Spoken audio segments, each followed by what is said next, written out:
Good to go. Cool. Hello, everybody, and happy Whiskey Wednesday. This is episode 49 for us of the Bourbon and BS podcast. We have a returning guest, Spencer Lappin.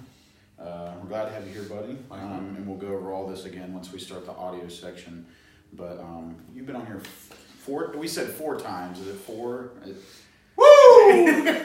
Is it 4? That's 4, baby. I think it's 4. That's 4, baby. It's at least 4. It's not coming up. There we go. So it's going to be a good night. We did have another bottle donated to the podcast, so thank you, Matthew Johnson. He's a good friend of ours and a big Maker's Mark lover, actually, in the bourbon community. And so thanks again. We're going to be smoking the Laranja, and we did try something new. Remember, folks, we tried to give you a heads up on what we were going to be smoking tonight. So hopefully, some of you went out and got this cigar, and you're going to enjoy it with us tonight. We know it's cold in the Midwest right now, but we hope that you enjoy the night with us. We're also going to be smoking the H. Upmann Nicaragua. We've had that on before, I think, right, Steve? Yes, we have, yeah. But we'll get into that a little more. And so tonight we're going to be talking about when things become toxic. I don't know yet what I'm going to talk about, but I know it's going to be a good conversation. I feel like you say that a lot. Normally with Spencer on. It's going to be a good conversation. Thinking this is going to go dark? You think this is going to be happy? I don't know. Right. I have no idea. It could go. How much whiskey do we have? Cool, guys. Either way. It could really go either way. So we're good with anything? Cool. All right, I'm sharing it real quick here. Welcome, everyone. This is where we encourage everyone that's tuning in early to also share it on their Facebook, on Instagram, whatever. But if you can share it while we're live, hopefully we can get a bigger community out there of audience, viewers, and more people smoking and drinking and talking about it. Spencer, why don't you introduce yourself? Oh man, you froze already. Goddamn, you froze already. Hey Kevin, where you at? What's up, Eli? Jacob Wilk. Wilkie, man. I Wilk. told Wilk every time I take a puff of a cigar, that means I'm saying hey to him. That's really nice. So he knows what that means. Really nice He knows what that means. Tyler Jones. Where's Kevin at? I thought Kevin was supposed to be here in the audience tonight. He was talking about it. We still do have Dustin, so if you hear noises behind the camera, that is Dustin. There you go. Slightly And the less squeaky squeaky chair. chair. Yes. Slightly less squeaky chair. Yes. No, my first podcast, you were on it with me, if you recall. I was. Trying to think how long ago that was. Kevin says he's on his way. I had to be within the first 10. Alright, we got 10 people, so we Yeah, should no, roll on here. Alright. Please, I'm that gym before we get started. Way to be prepared there, Dustin. Yeah, there we have it. Everyone, Dustin's coming on the camera here to get some, or just that. I'm gonna need some. Don't kill it because I don't have any yet. Yeah, I don't have any either. Have you poured that one? No, I haven't touched it. So if someone wants some more of that, this is mine. That he poured for me of that. Of. That's of that. Okay, cool. Yeah. But What are you doing You got a there? new bling or something? just adjusting it. Just a fossil. Don't worry about that. 2 L's, 2 S's. Fossil. It's Fossil. an antique Rolex. I call it a fossil. You ever been to a store I like to call Pac Sun? Pacific Sunwear. I have. It's right next to Spencer's Gifts. That's you. Same guy. Jesus. I think I poured way too much for Spencer. That's alright. It's alright. Alright. Let's roll with this. We got some people on. Tyler Jones, Espinosa Laranja is awesome. Thank you, Tyler. Yeah. Lucky is smoking an 07 Monte Cristo Tubo. Nice. Hey, Matthew. We're going to be trying your Jim Beam Signature Craft Red Wheat, soft red wheat. So thanks again, buddy, for donating that. Alright, ready to roll? Yeah. Good on the game. Good.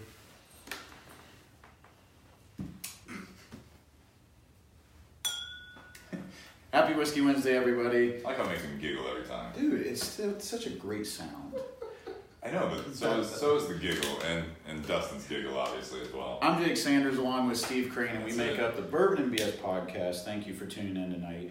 Again, happy Whiskey Wednesday. This is episode 49 for us this evening. Hope everybody's enjoying their week so far. We know we are. We have a special guest on tonight. This is number 4 for him, Spencer Lappin. How's it going, buddy? Doing great, man. How you doing? I'm good. Oh, you got it, bro. Cigars. He got excited, man. It's weird when that mic turns on. We got a request for you to do the sound again. Lucky says do it again. No. Woo! Number 4. That's what you're gonna get. Number 5, I get a jacket. Yeah, well, I already have a hoodie, but I had to pay for this one. all right. We're always glad. Details. We're always happy to have Spencer on. We're definitely going to be excited for him to be on tonight with our topic. Steve and him kind of created it. When things become toxic, it's going to be a good conversation as always. If this is your first time tuning in, we do a whiskey. We talk about a whiskey, a cigar, the pairing, and then we have our topic about life, which we think differentiates us from the rest of the podcasts out there, and we hope that you enjoy it as well. Yeah, we hope that you also, big time, the way we're trying to continue to grow it is to share it. So whether you listen to, we say it every week, but if you're watching on Facebook, either live or afterwards, if you're watching on YouTube, if you're listening on Spotify, listening on iTunes, listening on any format, please share it with people you think, or just out to your feeds, your social media. It helps us out. Just help us grow. Yeah, that's really how we grow this thing. We do have a big following on Facebook, so thank you to our live viewers. And if don't forget that you can listen to this on YouTube, Facebook Live again, iTunes, and Spotify. So It's on Spotify now? Yep. Yeah. So there's really no reason Overcast, for any of those. Yeah, there's really no reason for you to miss out on what we have to offer. And we've got some, Jake and I actually spoke last night and we discussed some things and just as you do, and we talked about on other podcasts recently, but we've definitely been talking about things we want to do in the upcoming year. So part of that, as far as really having some success with the things we talked about before, like t-shirts, giveaways, stuff like that, is that we want to expand the audience. We want to expand our footprint if at all possible, or if you guys actually think it's worth it. So the fact that we're getting about 2,000 views a week on Facebook on average recently. Yeah, it's amazing. Love to see that keep growing. We appreciate all the support, and let us know if you ever want to be a guest, if you want to suggest a whiskey, anything, cigars, anything you guys have questions with. And again, we're doing something new. I think you mentioned it on the Facebook Live earlier. I didn't. Yeah. But on the podcast. So we tried to do Laranja last week, but we had a special guest, Audible, if you will, which was Rob Wilson from Rocky. Which was great, by the way. That was a great podcast. Yeah. So if you haven't listened, please go back and listen to that one, because that was a really good topic. But so we're trying to, going forward, tell you, so it may not be on this episode necessarily, we're going to try to get better at that, but it's throughout the week on Instagram, on Facebook, things of that nature, anything out there that we can share from personal ones or from the Bourbon BS podcast pages. We want to try to get you in advance what we're going to be drinking and smoking, so that you can actually, for the ones that are on Facebook Live, they can do it with us, we can get some feedback. Yeah. I think that'd be great if you guys could kind of let people know what type of whiskey you're drinking ahead of time, and then someone could kind of do the tasting with y'all. That'd be pretty cool. That's the idea, yeah. So tonight we're going to be sipping on the Jim Beam Signature Craft Soft Red Wheat. It's 11 years old. Did I miss? Well, we got to do our sponsors, but Yeah. I wanted to mention the whiskey tonight, and thank you, Matthew Johnson, our good bourbon buddy. A couple bourbon groups. Cleveland area? No, Columbus. She's Columbus? Okay. Yeah, good friend, huge Maker's Mark fan. So thank you again, Matthew, for donating this bottle. And don't forget, people, you can do the same. Just get a hold of Steve, me, or the podcast directly, and we'll get a bottle on here for you guys. So thank you very much. Again, we're going to be doing the Laranja.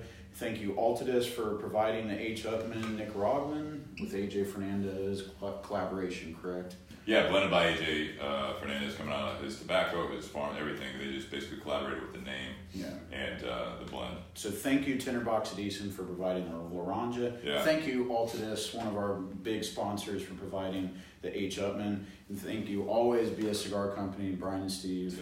Just take the rest of it. It's a small bottle, folks. It's just a pint, and we got it about. You don't have to justify it. You can take the rest of it. Half of it, how much anyways. is in there. But yeah, there's always a couple BSs floating around. So thank you, Brian, Steve, for making an awesome cigar. Yeah, absolutely. So yeah.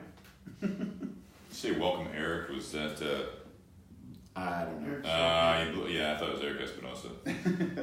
That's with the K and C thing. So how does it feel to be on for the fourth time? I think there's only like maybe 2 or 3 other people that can say that. You know what? I get excited every time. The crazy part is It's like a that pregame interview. It's amazing. I love it. the crazy I part like when is Spencer gets that, angry. you know, even though I don't see you guys see you all every couple months, is that by listening to it, I still kind of feel like I know what's going on, and when I see it, it doesn't feel like I miss a thing. It's, you know, it's unique to be able to listen to your buddies, you know, once a week talk for 3 hours. That's much more than I get to talk to, you know, any of my friends. That's true.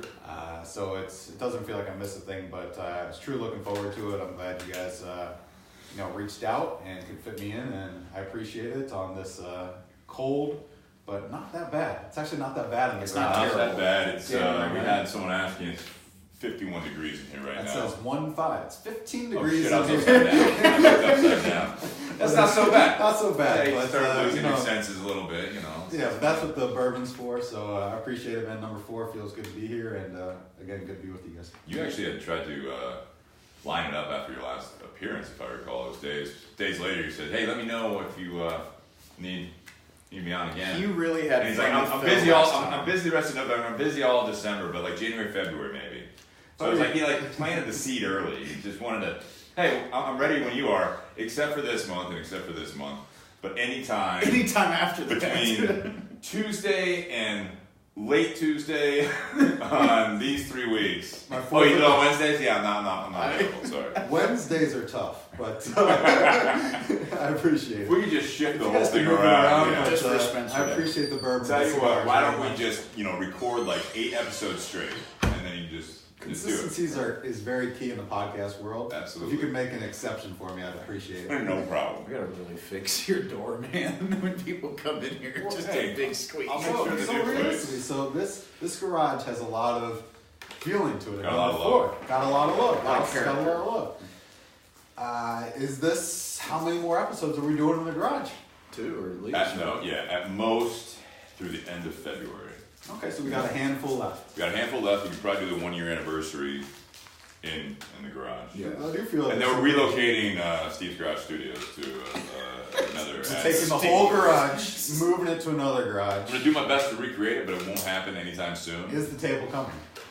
I think The table's probably coming. this folding card table, I think, is actually. It's part of the garage. Yeah, that came with the house. I did get a special guest chair, so the next time that you're on here, it's like a old leather, I hope like it's- button and tucked. I hope it's taller. I'd like to It is set up taller. a The back little is bit. definitely taller, so Perfect. it'll be definitely a lot more comfortable, I'm sure. But yeah. We went Grandma's chairs aren't bad. No, they're good. You're in a folding I'm chair. in a You're in a folding matching chair to the table. That's I'm good with it. kind of a bonus. You know, but if this was a different studio, I do think it would have a different vibe. So I like that's here. I like that you're sticking at the garage at the new place. And I truly believe that kind of the setting really makes a big deal as far as where you have these types of things. Yeah. Yeah, we'll try to get the background so at least on camera it'll look nice. I don't have it drywalled, so it'll be a little darker in the background. I might maybe hang a sheet or something like that to lighten it up, but we'll figure it out. Something nice like a sheet is what you're going to hang up back there. Hey man, Hollywood Studios, it's not all It's fancy, all right? They make the props and the sets and the magic, So let's get into whiskey. Thank God. Thank you. You're tired of talking there for a second. So, folks, We just lost like 4 listeners. again, They'll be back. we're going to be Yeah, sipping they'll always come back. on the Jim Beam Signature Craft Soft Red Wheat. Again, it's from Jim Beam Distillery, which is under Suntory. It's actually called Beams or Suntory Beam, yeah.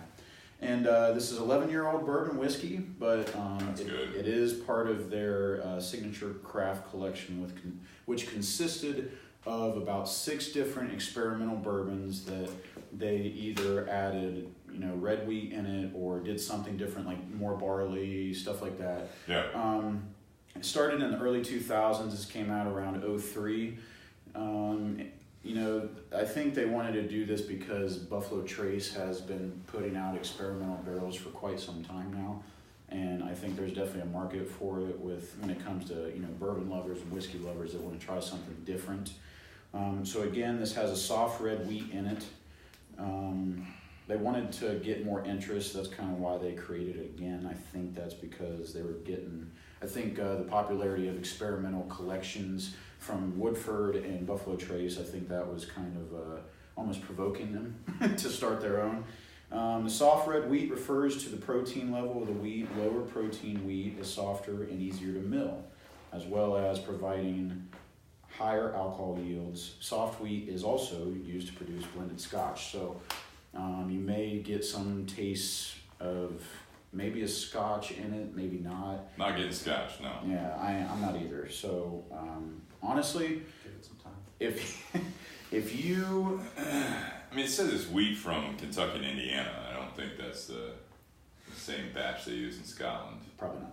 And it'll taste I don't different. think. I don't know. No, it's not. All right. And it'll taste I different. don't want to rule anything out It'll there. definitely taste different because of the region. But So do you think they're doing this? You said it's based on competition. They're trying to keep people excited. I mean, you're saying this bottle is around $50 for a $3.75. it's a pint. Yeah. So fine. yeah. But it's 11 years, so that's going to be definitely more age on it than What's most Jim Beam products, I would imagine, right? Yeah, agreed. I think because Most even Bookers, that's not. I mean, that's it's only like 7 or 8 years Yeah. at the most. What's interesting about this is that it is 11 years and then it's at 90 proof. Initially, right off the grab, I would have liked to seen it at 100 proof. I think it would have added a lot more flavor to it. But why do you say that? I say it because normally when you proof things down, it does open things up. It's the same if you have a high Adding proof. water to it. Yeah, adding water to it. Yeah. And that's exactly what they're doing when they're proofing stuff down. Because I guarantee it, this wasn't 90 proof coming out of the barrel. Mm-hmm. I think it's because your palate has changed and you like higher stuff. A lot of people are more experienced We've talked about that before. with bourbon. Mm-hmm. Like they almost frown on stuff that's under 100. Like I got some buddies that won't touch anything under 100, not because taste wise, that's just kind of their line in the sand. And that's the truth. I mean, that's the truth with some people. I think it would just add a little bit more richness to it, and the reason why I say that is because it's getting more of the potency from the barrel. When you water that down, sometimes you take away flavors that were once there. So why is it then, in your guys' opinion, with the fact that you splash it with water or whatever, and it opens it up? Why? Yeah. It's normally just to proof it down and to see if there is. Why? Why? Yeah, To like- maybe get a different flavor out of it Yeah. that you couldn't get It's easier before. to drink if you add an ice cube to it. Well, I think you take away some of the heat on some of these. I mean, we've talked about that, Spencer, on here. Of facts similar to cigars and everything else, like spicy foods. You know what I mean? You get into this stuff, and you go fuller. More spice, more heat. All this stuff, and there's a little bit of machismo there. I think I will say that with the higher proof stuff. Yeah. If it's only at 90 proof. Yeah. I mean, or even 80 proof on a lot of like the everyday stuff. 40%. It's almost like to your point, it's like us. That's nothing. Is there any higher priced stuff that has lower proof? yeah. Happy. Okay. A lot of scotches you brought up. A lot of Scotches. scotches. A lot of high-end scotches. Like what is? I think the Macallan. Well, no, I'm sorry. The Macallan M is actually like a barrel proof, but like the Macallan 18 is I think all the year like ones 45%. typically they're 40 to 45. Yeah, And most then you scotches get are. cast strength is when they go up. I mean, they're not messing with it. As far as I know, they're not messing with like the bourbon. But I think that's part of the excitement. It's stuff like this. It's the one-offs, right? It's not even the fact that this isn't like a regular production thing. I don't know if they're experimenting and they're going to see what the reviews are, and maybe they have a bigger batch for the next time around, and then they'll like slowly do 11 year. It'll be a soft red wheat, and it'll be a $100 bottle of Jim Beam. But that's where a $100 bottle of Jim Beam is tough to swallow. I've had Price regular tag. Jim Beam just over the holidays and things like that. Yeah. This is significantly better. Oh, yeah. This Yeah. is, it's It's a little sweet. sweeter. Very sweet. Definitely tastes like vanilla and things like that. Maybe a little cinnamon. Tasting nice. I'm not gonna go into the. It's because I gave it I my saw book, that in man. front of me, I'm yeah. gonna start doing that You from just now need on. I'm not gonna go into any of the dried fruits that are in this. I like it. I play That's a game. my I thing. play a game. Every time Jake says his age or a dried fruit, I take a shot. So I am You hammered. get by the- hammered by the hammered by the first hour. time he's I mean, hey, that's, No, that's what I'm looking for. You're usually doing this driving too, right? Most of the time.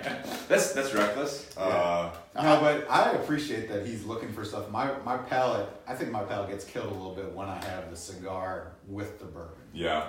Just in general. That's why I haven't started. I'll light mine initially, but that's why I haven't started like smoking my cigar more recently But- until after. I think this is delicious. Absolutely. I've never seen this being offered. Yeah. So The this only- is delicious. Yeah, the only time I ever saw it was at the distillery. So unfortunately, folks, this isn't one that you can just go to the store and grab.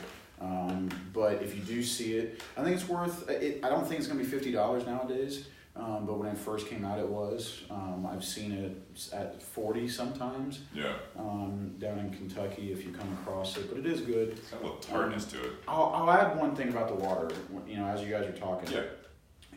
It's just like, you know, when you mentioned food, Steve, right? Where the spicy foods, it's one of those things like if you're like putting pepper or putting salt on something, you can always add more, but you can never take away any. Sure. So that's why I always say I'd rather see something at like 100 or cast strength, so then I can adaptively add water to my liking. Fair. And then more people can do that. Do either of you add salt or pepper before you try something? Yes. Your food? Yes. I usually do pepper. I add pepper I don't on do it. So salt. before you try anything, you add it. Yes.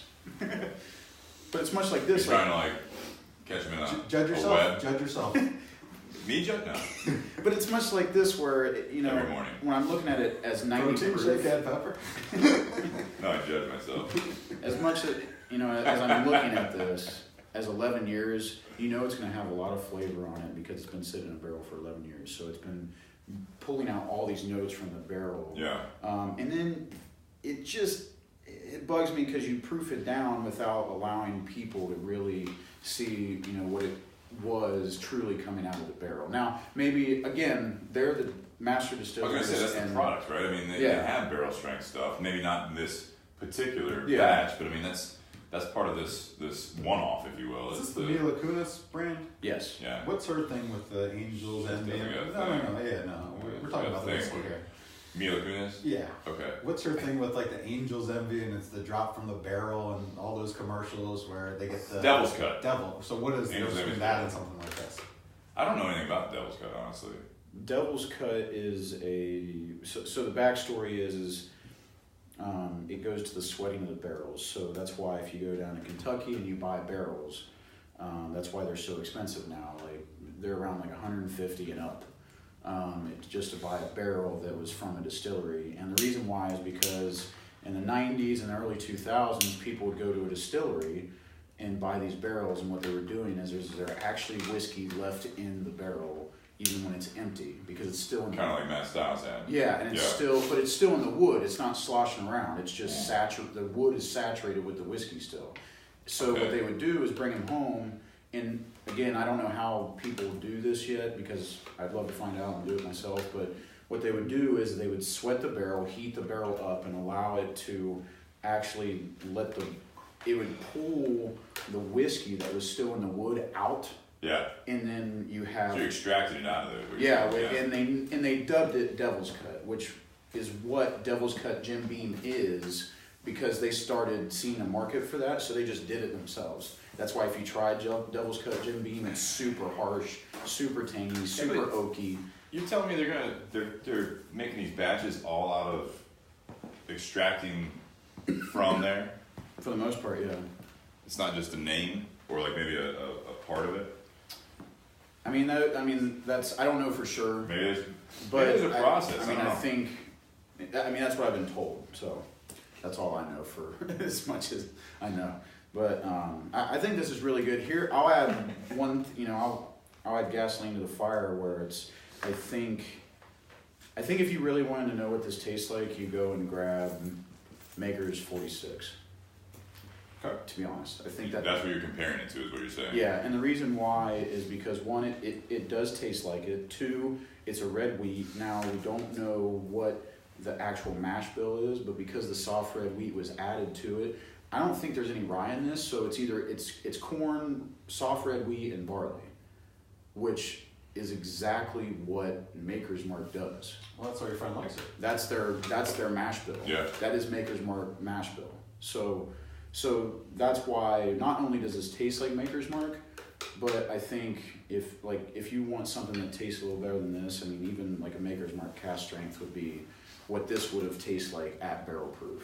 You're really stuck on the whole barrel thing. Yeah. The barrel proof. Yeah, I mean that's what So do you like? I guess I'm gonna.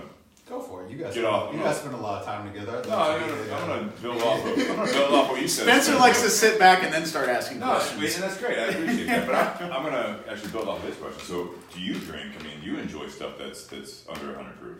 You know I do. I love Eagle Rare, and it's the same Sure. proof. It's 90 proof all day long, but it's Alright. the best stuff I think that's out in the market.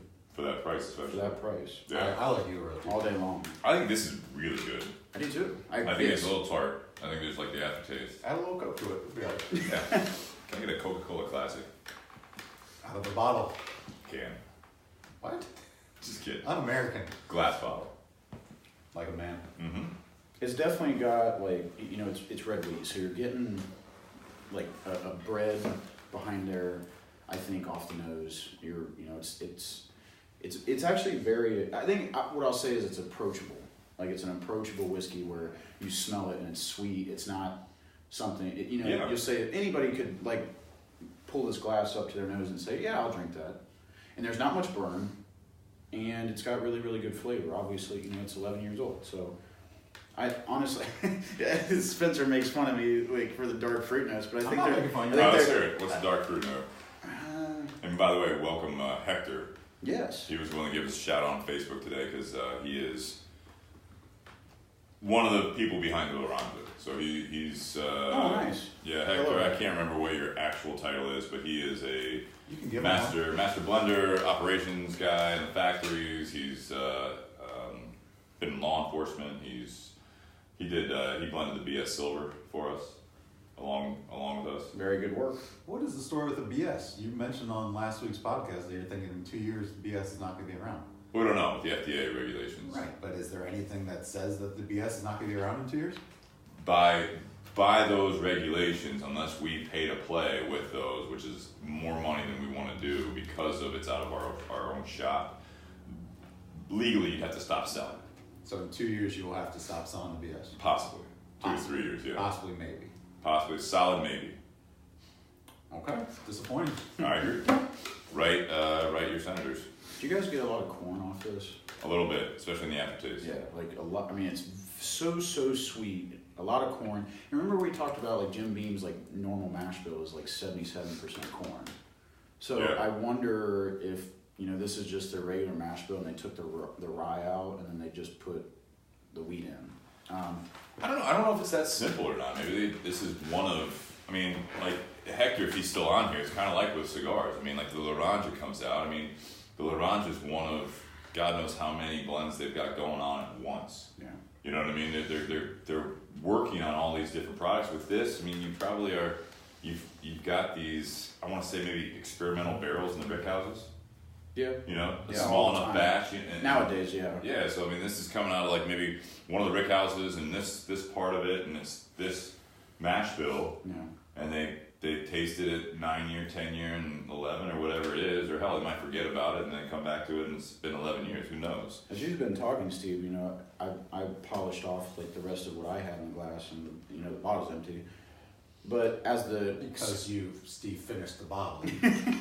That's right. smelling That's absolutely right. smelling like whatever is Proud of left that. in my glass, like that. You know how like last week I said like if you really search for something, Yes. I'm And you explain that very well. with With the that book, booklet yeah. and stuff. I get a strong yeast. Like I don't know what Flake. yeast smells like. it smells like You know beer. what yeast smells like. You've been to Panera. You know what yeast smells It like. smells like beer and bread.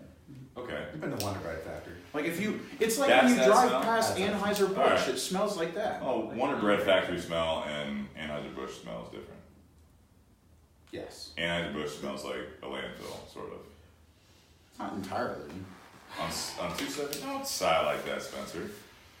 Making sure they can catch us on the audio. Get closer. Get closer to the Do you mic. think it smells good driving by Anheuser-Busch? Do you understand the point he's trying to make? I was No. trying to. No, Yeah, he's trying to make a joke. No. No, I'm not actually. When you Really? said Wonder Bread, I'm thinking that smells Okay, amazing. that's more Anheuser-Busch, no. Well, whatever makes you feel better, it smells like that. It's like one of the. It's either or. It's Okay. it's yeast like the bread. Kevin in the garage says like unbaked bread. Yes. All right. Bingo. Thank you, Kevin. Very good. That's what it smells like. It's got that, and you know, and that's coming from really the wheat. Oddly Okay. enough.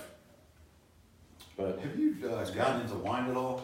I haven't. That will be an interesting journey for you. For sure. We talked about that last week. I About mean, how because you are into this, and you're developing a heck of a palate. Yeah. Maybe us on our end, we just need to be more open to looking for more different things. Yeah. And learning how to, because you hear the thing about you gotta smell, right? Yeah. But then I was taught the other week that it's gotta be smelled under not just both nostrils, smelled under one nostril has a different smell than the other nostril. I was just about to get into that. You're exactly So right. if you take just on your own, and smell it out of your left and smell it out of your right, and there will be two different sensations. When you see me Wow. like pointing the glass like to each nostril and stuff, and again, like I'm using a Glencairn, which is completely different from your guys'. Yeah, Todd. Shout out to Todd. But you're gonna get a lot more. Just smell that glass, Spencer. Where it's a lot different than smelling it out of your rocks glass. You get. That's all yeast, baby, out of that one. Are you being Smell it. You'll smell it. And smell it out of the other one. Or Wonder I Bread, can't whatever. believe I'm on that one right now. Well, yeah, we've reached an impasse with that. That's not an impasse. I appreciate that you guys appreciate that. Do you think your palate has gotten better over these past 49 episodes? Some, I don't know. I still don't wrap my head around it. I've been in the cigar industry now for 6 years. You think your For some cigar? reason. No, I don't. You think you're a better judge at cigars in the past 6 years? No, I don't. Maybe I don't have the palate. Maybe I don't care enough. I'll I read. think that's what it is. To be Well, I still think completely there's a lot of honest. bullshit. I think you're doing it the right way. I think you're following the taste wheel over here, and I think that's great. When you get to the point where you're fucking calling out cereals, and I read up on the Ronja today because we were doing it, and someone said like Cinnamon Toast Crunch at some point, and I'm like, It does have some. fuck out of it. Well, out of the cigars. I saw some food, and I make fun of it, but last week I was all about the Werther's Originals. You know what I mean? I talked about Frito-Lay. That was a really good observation, I thought. well, and Of those course, you called that out. That was perfect. yeah, but that's as far as My favorite was the Fritos. It's like when people are really That was my into favorite. marijuana and they say, "Oh, this smells like strawberry cheesecake." They're like, no, dude, that smells like weed, man. I think that smells like weed. Maybe. I think some people also they get carried away with it. It's like I'll say this about the Laranja. When we were down in Miami with Eric and we were smoking, they did the Cayuga size, which is a longer box press, I think 46 spring gauge or something like Is that. there anything different about the Cayuga in this one? No, Just it's the box size. press. So when they do box press, especially as Espinosa does it, most people do is you take a filler leaf out of there, so it could change it a little bit just because of the shape. But one of the things he said was, that it was blowing up. That everyone was saying that there was like because of the Laranja, it's orange and it's like you get the citrus, and he's like, bro, I don't fucking get citrus out of this thing at all. Because you see the label, Right, it tricks that's you what out. my point is, and then you talk about the orange, and then we'll talk about that when we get into the cigar. But that was the whole thing. He's like, I don't get it.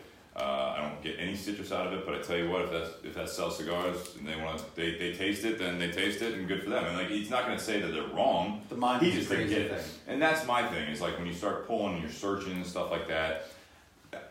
You probably, Hector says citrus, question mark. Because he was in the There's a room. lot. That means there's a lot of citrus. Yeah, that's what he Extra said. citrus. He put the emoji of, I think it's a girl or guy, I can't tell. Yeah, with the hands hands up. Doing the Orange hands tree? up. Alright. Yeah, the orange tree. That's probably what he's signifying. Do me a favor, Spencer. Because you're the only one with the rest of the signature craft in your class. Okay.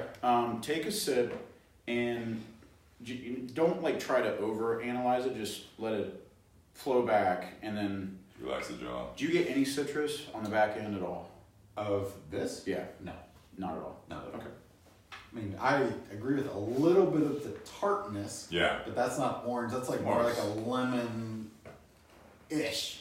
Yeah. I get cinnamon, I get vanilla, a lot of vanilla, a little bit of oak. I mean, it's just a smooth, easy drinking whiskey. Yeah. Approachable. You could drink that. You could drink that all day. Yeah. I mean, that's not harsh. Shouldn't. Well, you. I wish Sure. we had some Maker's Mark so we could do a side by side Yeah. I can see what you're saying about it with the mash bill. with the mash bill and even like that finish. Yeah. That's the for me it's like that sweet tartness. That's what I keep saying. I'm not getting into and then again. But you're not saying it tastes like Not- a sweet tart, but it's a sweet and a tart. Correct. Got Like it. a sweet tart. Kind of like that candy sweet tart. No, goddamn. Do those all taste the same? No. Depends if you add them to zines Or is it the not. color? I mean, are they different flavors? They Or are. are they? Yeah. You don't know what a sweet tart is? I know what a sweet tart is, but There's it's like multiple flavors in a packet. really though. Yeah, you I trade didn't all think it they is is tasted sugar. it. No, you trade them up. You try to get That's a bunch like of- no, that's like what's the Lucky Charms and stuff like that. I mean, you cannot say that those You marshmallows guys taste together, different. I swear. I haven't said the Lucky Charms taste. I think that's what you're doing. I With get a Sweet little Tarts, Lucky though. Charms in this. And the leprechaun glass. I did want to point out that Dave Willard said, "Hey guys," and he is in Austin, Texas, right? Austin, now. Texas. Great So, city, man. I was yeah. there a couple months ago, man. Hector says Laranja is infused with Sunny Delight. I don't know if he's kidding or not. Oh, and Spencer, by the way, is also the only one smoking Laranja and still has that in his glass. Currently, So yeah. What do you think of the pairing? And Like I said, I mean, I know that the whole point of the podcast is to pair cigars with the bourbon. I'm sure that you could kind of go wrong, but I think this cigar, and I'm sure Steve will talk a little bit about it, but I think this is kind of a right down the middle cigar. You know, that's Medium, yeah, the medium strength, yeah. And I think that this is kind of a right down the middle, really easy, smooth bourbon, so I don't think you can go wrong with them. But in my personal opinion, the only times I really do cigars and bourbon is kind of around you guys, maybe a late night or something like that. But I think the cigars in general kind of kill my palate personally. Really? With stuff like this. Well, I like the pairing. I did. I mean, when I had it in my glass, I don't think I've taken. I didn't even I'd have to roll back the tape. I don't think I've taken a sip out of the Four Roses that I've got. I didn't even get to try it, so Jesus. yeah, I messed it up. Fucked it up, man. I'm sure it's great though. It actually was. I think there is that.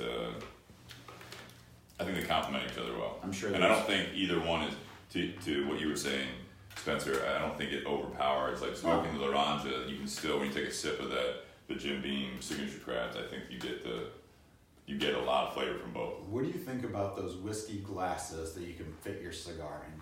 They suck. They're horse shit. See, so that's what I'm trying to say. What are you trying to say? Where did that come I bought now, as he says it, I bought it for his birthday last year. I think they're great, but just like listen, I think they're horseshit for the same reason the metal tube, which are great. Again, the problem with those types of things is that they're made by people who don't smoke cigars. the metal Yep. tube of what? The metal Or tube drink holder, holder and flask, or Oh, the metal tube yeah. holders, because they usually cap out about 46, 48 ring gauge. Yeah, and you got like And 2 so- ounces. Well, I'm not even, but I'm saying, so for the glass you got me, it's very cool. I don't smoke many of those ring gauge cigars. Like this cigar would not fit in it. That's what If people it was a don't get. bigger ring gauge, would you use that glass? I probably not on a regular It's basis. square. It's really weird to drink out of. I think it's a novelty. I think it was It's a a great novelty, gift. yeah. And I think it's a hell of a seller. We should have gotten them in for the holidays. We didn't. Mm-hmm. But I look at it where majority of, especially Americans, smoke cigars that are thicker ring gauge. So it's like you're gonna have a lot of people open it up. They pour their glass, light up a cigar, and they're like, "Oh, this is great," and it's just like hitting it against the glass. And And do you you can't think get it. that's more of a machismo thing too? I don't. I think to the extremes it is. We've talked about that when you get to like The 60, 70. nubs or the things like that? Yeah, 60, 70, 80 ring gauge, stuff like that. I think that's just, What's the experimenting. Laranja? 56? This is a, Hector, if you're still on here, I think it's a 54, 54. the Robusto Extra. Really? Mm-hmm. Seems bigger than that. That's what she said. Ha! Little roses. You need- You want some roses? All 4 of them, small batch there for you? Is that 4 roses small batch? That is. What do you think of the Breckenridge? I Did thought you it try was it? I haven't tried that. Should I try that before Yeah, this? yes. So you want to say what this is? Hector says it's The a Brecken- 54 ring gauge. Oh, interesting. It just seems bigger, but anyways. So yeah, now we're trying the Breckenridge. What Spencer is. Looks different in your hand. It's it's the Breckenridge What are we talking about? sherry cask. So it's a Colorado whiskey, but Alicia's dad got this for me Great. for Christmas. So That's a good dad right there. it's actually the first sherry cask that I really enjoy. Alright, so that's amazing. Yeah. I did enjoy that actually. I've never seen it before. Yeah. With this, I got Hector chiming in here, which is great. The one we're smoking is a 54 ring gauge. He said the Caixa, which we mentioned earlier, is not 46, it's a 48. Comes in a Toro, 52 ring gauge. Corona's a 46 ring gauge. We have carried the Corona before. Right now in the Tinder Box, if you guys are Columbus or you want us to ship you any, we'll do the 15% off Laranjas until next Tuesday evening when it close, 9 o'clock. So get that that call into the shop. Can I just say something about that real quick? Where Yeah. we've been doing this for a while, and there's not really that many people that do it. So people, there's not many people that like, do it. you do it, Kevin. Kevin's done it, yeah. Thank you. And I'll do it on this one. It's interesting. Mine I is my just, favorite Thank cigar. you. It's one of So- my favorite cigars. I just think like people should take advantage of that. I agree, It's and we 15% did. off. Oddly enough, last week, the second cigar from Altadis was the Meat Dominicana. Yeah. We had one of our customers who lives down in Chillicothe, which is just south of Columbus. He called in. He owed a friend of his some Buckeye lands, which we also featured with Miguel. Yep. So he bought 5 Buckeye lands, and he said, "I can't believe you guys had the Meat Dominicana. I can't find that anymore because they're discontinuing it." So I ended up having to, he asked for Great. Meat Dominicana as Great. well. So that's all. So there's a little bit. It creeps a little bit, but Yeah. it's something that hopefully, again, if we're doing this ahead of time, Yeah. people smoke it with us, or there's that delay. So sometimes I think with our current format, they find out about the Laranja on Wednesday night or Friday, and the deal is, and they try to go out and get it or whatever it is. They don't know if they like it. So I'm thinking, Do you promote it at the shop? no, Maybe that's gonna be a start. because there's still a separation between the two Okay. right now. So that's where we're trying to. If you call in, if you're in the shop and you use the Bourbon and BS podcast, like hey, I want to get the Laranja with the Bourbon and BS podcast discount this week. That's what we're trying to encourage. Try to get some traction from that, just like a coupon. Gotcha. Is Kyla being serious? She says I'm there. Hit the garage She door. just joined in, so Oh. she's joking. She says, "I'm here. Hit the garage door." Hector says his favorite is the Caixa. I think that seems to be the consensus down at La Zona or at Espinosa's warehouse. I have a few words for Kylie in general. There was about a month ago, maybe 2 months ago, she chimed in with Coffee worker, right? Kylie, I'm gonna have some words with you at some point. But so the Laranja, the big thing with this is a few years old. I want to say maybe the 2016, 2015, I think 2016 possibly, IPCPR when they released this. And they went bold. Obviously, I mean, this is a gorgeous cigar. The band is gorgeous. They did it really well. It comes with all the sizes. It comes with an orange ribbon around it, the same color orange. All the marketing behind it, as far as the like T-shirts and stuff that Espinosa is known for. Bright orange. I've got one of them. They're great. And then the reason that this was named the Laranja, which I believe is Portuguese for orange, is because the tobacco leaves themselves, like you don't see it as much on the cigar right now, but the tobacco leaves themselves, it's a Brazilian wrapper, and one of the things that he really liked about it was it did just uniqueness. It had an orange hue or orange tint to the tobacco, the wrapper leaf, and that's where he kind of came up with that name, because of that orange color, and that's where he wanted to do it. And he thinks that, I read a couple of his like sound bites or quotes or whatever around that time of the release, and he was saying that he likes the color orange because of the positivity that's usually associated with orange, and it does stand out. He likes the positivity with it, and he likes the flavor. I mean, you've got Nicaraguan binder and fillers with that underneath that Brazilian, very interesting wrapper leaf. And according, if you ask Eric now, there's a lot of people that want to try to get their hands on this Laranja wrapper leaf. Are there a lot of those cigars that use the Brazilian wrapper? I've never heard Brazilian, yes, but not this particular Brazilian tobacco. I guess I never really paid attention to the color of the wrapper leaf. Like, as I'm Like I said, it's not as much now that it's gotten to this point. Well, as I'm looking at the H. Upman right up against, it does have like an orange hue. It's interesting. I never paid attention. But it's a great cigar. This has been super popular all around. I think it sells one of his best-selling cigars. It's going to be ranging in the $10 and up. So this size, I think, is about $12.95 for this. It's a nice slow smoker. The construction's top notch, coming out of the Zona factory. I think he's just killed it with this. And I don't get that sweetness or citrus, but I do like the medium body, the flavor overall. It's good. I don't want to get into the notes thing because I don't really think for me it's accurate, but it does have that lighter flavor. It's an easy smoker. I think it's complexity. I think as you smoke through this size especially, but the Caixa is a little bit stronger flavor. Yeah. The 48 ring gauge with the box press, I think, delivers it, and I think that's probably why everyone really loves that Caixa I think it's size. more condensed, or is it just because No, it's actually a little airier because you do have to take that wrapper leaf out, the or filler leaf out. Filler leaf. Got it. So there's a little bit more of a draw on it. But again, that box press, the way that it fits in your mouth, and then on top of that, the thinner ring gauge, the way it delivers the flavor, I think the Caixa is definitely. I prefer the Caixa over this as well, but I do like this size. That used to be too. like your cigar, man. Caixa. Of choice. Yeah. I used to come in the shop and see you smoke that all the time. Yeah. How many cigars do you think you smoke a day? Anymore, only like 2 or 3. Now, do you try to go light to heavy or heavy to light? Or No, not somewhere anymore. in the middle? You know, I did, and actually something that because that's the typical morning cigar is like a milder cigar, a little lighter. Not all of us have the luxury of having a morning cigar. You but- should though. You definitely should. Yeah.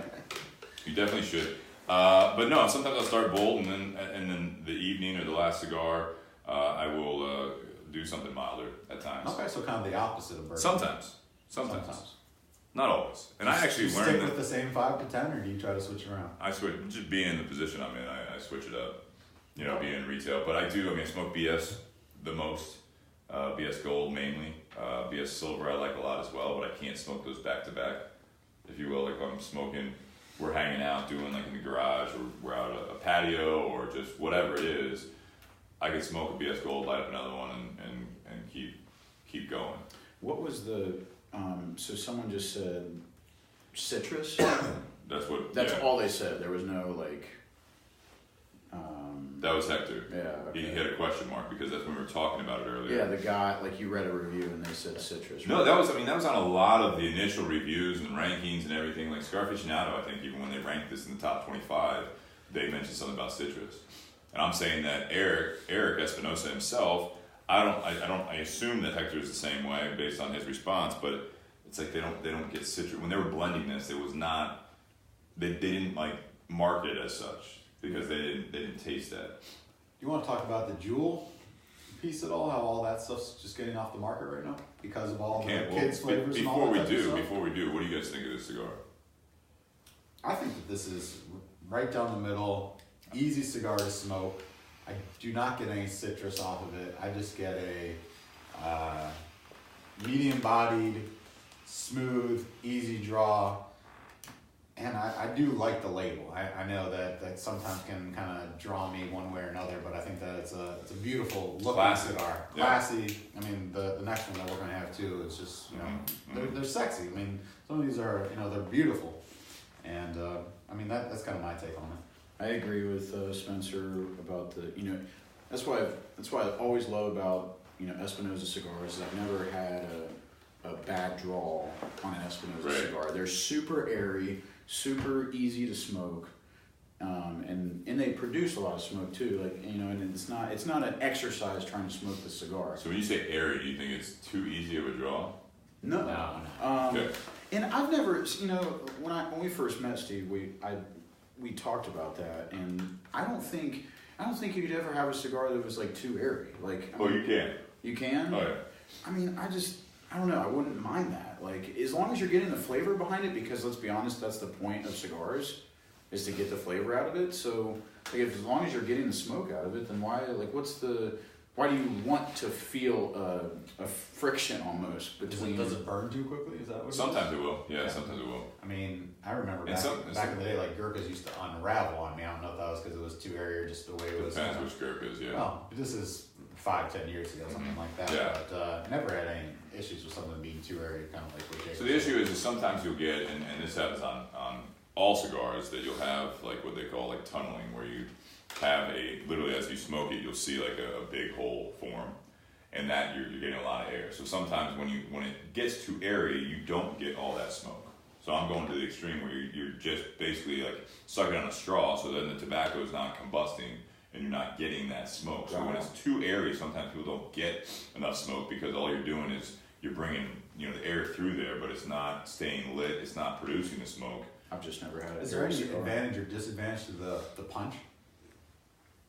Not in that circumstance, I don't think. But yeah, I mean, Just in general, I mean. sometimes it'll slow down the smoke. That people say they concentrate it into that smaller surface area. Okay. I think the major advantages of that is because it's easier to carry. Like a lot of lighters have a punch on it. Yeah.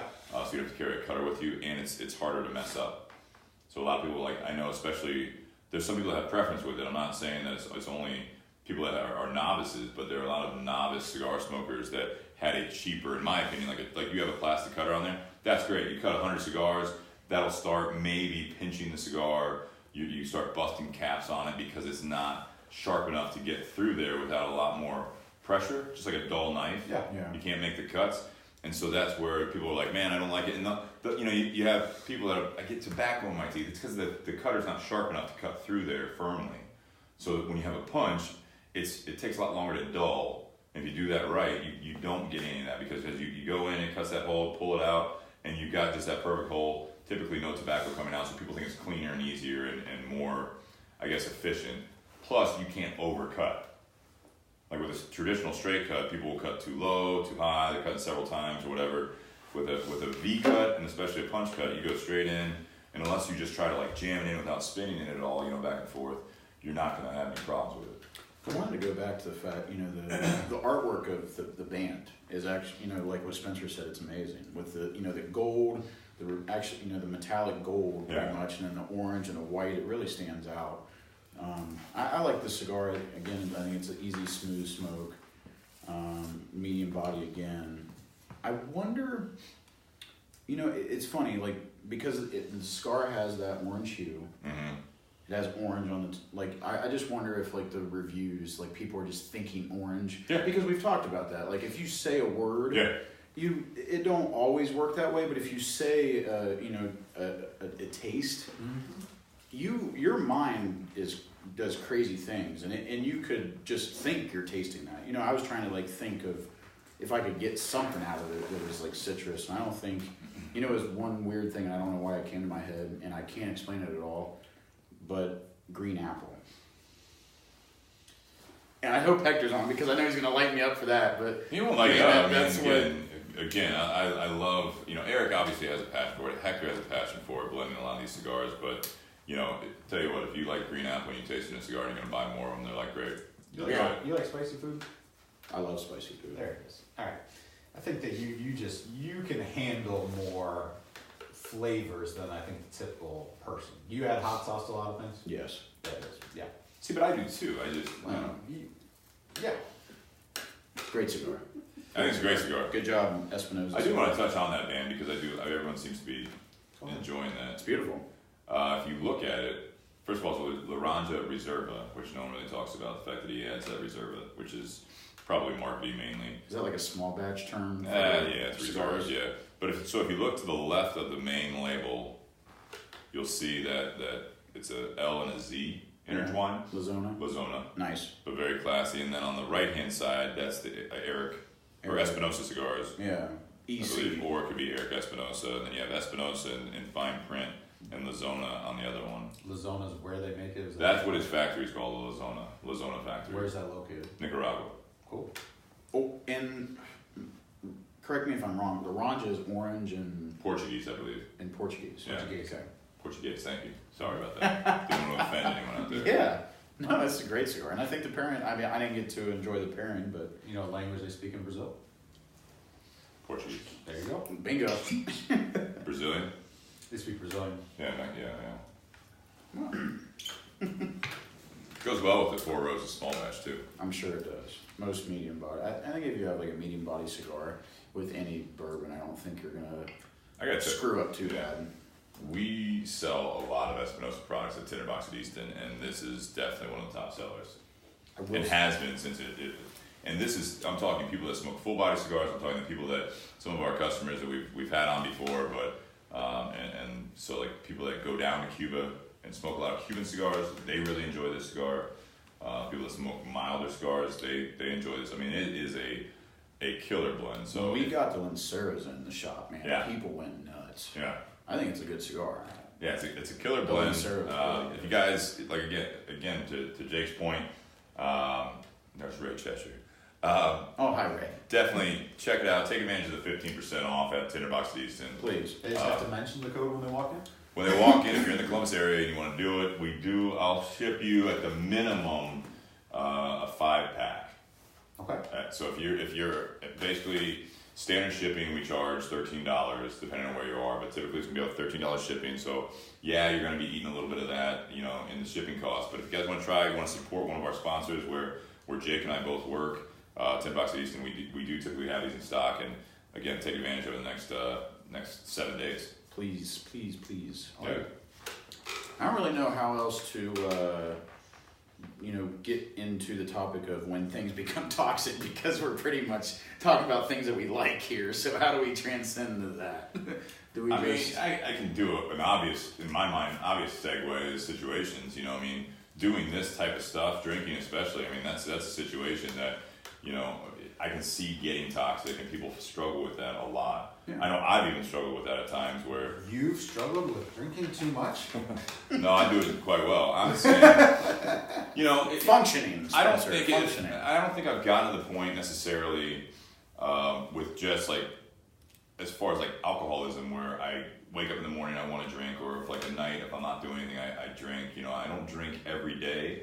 My issue where I get into it, and I don't think it's a toxic lifestyle as of yet, or as it is now, but if basically, I'll have some rough days if I'm up, after podcast nights. I have a job where I'm fortunate that there's a little bit of leniency that if you come in and you're not feeling 100%, I'm not necessarily saving the world tomorrow, but if that happens day after day after day, and it's a regular occurrence, and you're calling off work, and you're not feeling well all the time, and you don't, in my position, if you're in customer service and you're in front of people, and every day you're basically in a bad mood, and you have to excuse yourself to go throw up or whatever it might be, you know what I mean? That's when it becomes a toxic situation, when things are basically, and that's I guess the segue into it, and it's not necessarily all about alcohol in any means, but when things take over your life and they're basically causing negative situations,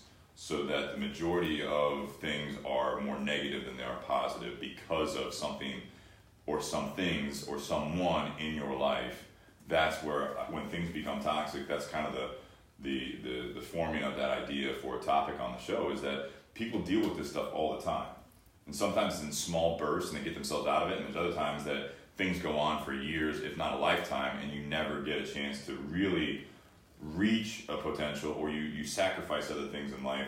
That's when you look back and people try to help you maybe, and they try to give you advice, or they see the signs of certain things really weighing you down, and they hate seeing it as your friends or family or people around you, and you just can't. Things are so tight. It's like a drug, right? You keep craving this type of behavior, or you brush it off. You brush off the fact it's not that bad, and it's you lose loved ones in your life, you lose a job, you lose whatever, and you get out of shape, you have health issues because you can't stop eating fast food. That's a huge thing. Or you get comfortable in the toxic environment that you're in. Correct. That becomes your new normal. Yeah. Is that toxic? That would be another part of it, yeah. That becomes your new normal, your toxic. So you don't even see it.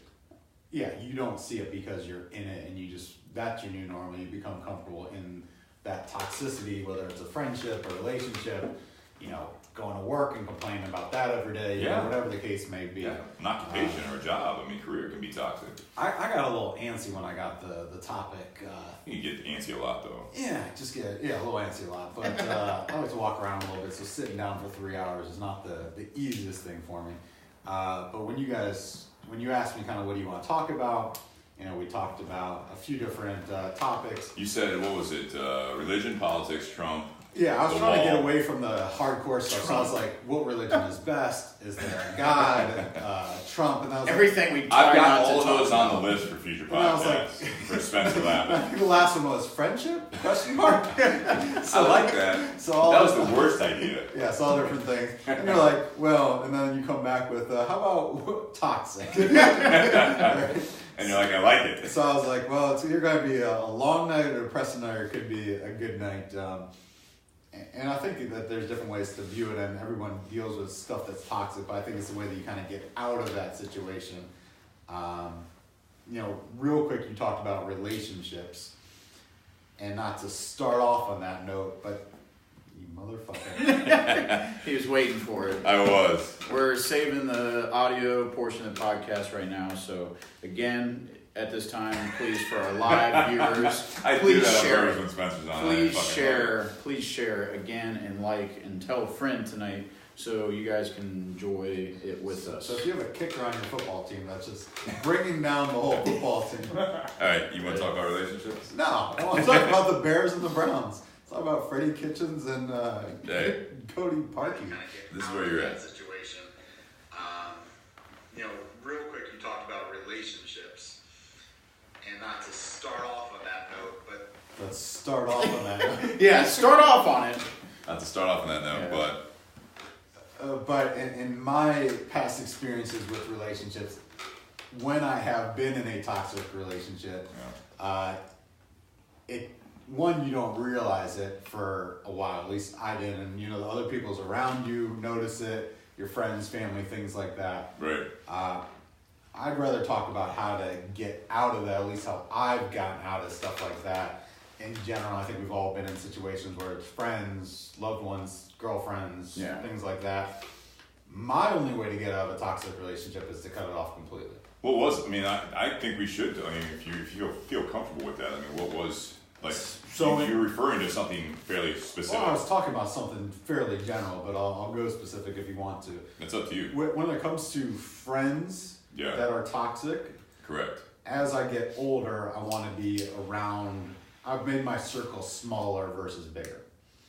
So if there's a friend, a girlfriend, a wife, something along those lines, my only way to get out of something that's toxic for me, and other people can be friends, things like that with people, is to completely cut things off cold turkey.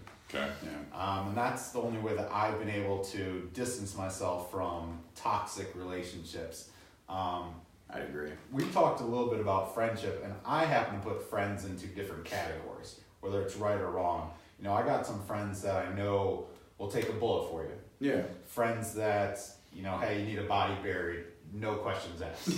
Whose car we're taking? Right. You got, friends you can go, you don't see for a few years, you get back together, things like that. Nothing's Then you also got friends that, we've all hopefully have eliminated friends that have been friends in your past that now you just, at least for me, it's a lot easier to not be around that negativity than to bring that into, my life. And I think the more we can get those people out of our lives, the less toxic the rest of our lives are, because they take a certain energy out of you. They kind of drain it out of you. And the first step to that is actually recognizing it.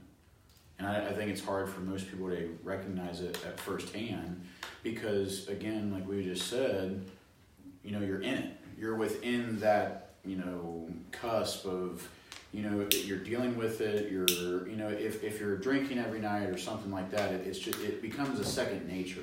And if you're around those people or in that relationship, it becomes second nature. And I think people get worried, especially with relationships. If you're in a toxic relationship, it's as simple as you have a house together, so you start worrying about so if we go this route, how separating, how is that going to affect my later years, getting through selling the house, the divorce, if you are married and you do realize that it is a toxic relationship. I mean, it's hard for people, and I think people unfortunately can justify staying in that toxic relationship because it is going to be hard getting out of it. It's it's just like a addiction with alcohol or drugs or anything like that, or or cigarettes and tobacco. We don't smoke cigarettes, but we smoke cigars. So I don't know if there's anybody. I've never met someone that was having a cigar because they needed to. There's times where I'll be honest where I'm like, yeah, I would really like a cigar to kind of as it's not really about the cigar, it's about really the setting, because cigars are meant to be enjoyed with flavor, and it's not a sense or a fill, if you will. Yeah. That's that's filling that's filling an empty pit in my heart. That it's kind of like if you hear cigarette smokers talk, and it's a fast pace. It's I need a cigarette, so it's 10 minutes. No, but I can spin it that way. If you really enjoy it, and that's something if you're bleeding your bank account because you really like smoking cigars, you like to do that, and you like that, buying a cigar, clipping a cigar, lighting a cigar, being around people, being by yourself, whatever it is, and then you you miss rent or mortgage, or you miss a car payment, or you don't just don't have the funds because you just spent $50 on cigars that you really don't need. But I see that a lot, not all the time. See people going broke based on buying cigars? No, but I mean, you can, sometimes you can tell. And then like over the years, I've seen certain people that, they're struggling with certain things in finance or whatever, but everyone chooses to spend their money on different things. Yeah. So I'm not saying that that's necessarily, a life-saving thing where they are just past due on everything and then they come in and they buy cigars. But I mean, I think that's the same mentality as cigarettes, where you see someone that's, I get some people coming in for like a Black & Mild for $1.25, and they're digging around, they're like, I only have $1. And you're like, I don't know if you really only have $1, if you just don't want to spend the extra quarter, you don't have change, and like whatever it is, but you're still, this is what brings you happiness right now at this moment. Yeah. But going back to what Spencer was saying, I mean, I think what that really reminded me of is like as kids, we were always hearing that you run with a bad crowd, or someone runs with a bad crowd, and I think that's a form of when things become toxic, because a lot of times as a kid you don't see it, or even if you do, you're like, yeah, these are my friends. And then all of a sudden, it's like in a matter of years when you're younger, you go from being like that sweet kid, and then like get in adolescent years, and then you get these friends that are doing drugs, or they're, doing whatever, they're going around doing crime or pranks or whatever severity level it is. But those are your friends, and while you do that, you are in that type of relationship with these people, and you sacrifice what your parents think of you, what your other friends, other family members, whatever it might be, whatever relationships, you definitely sacrifice that.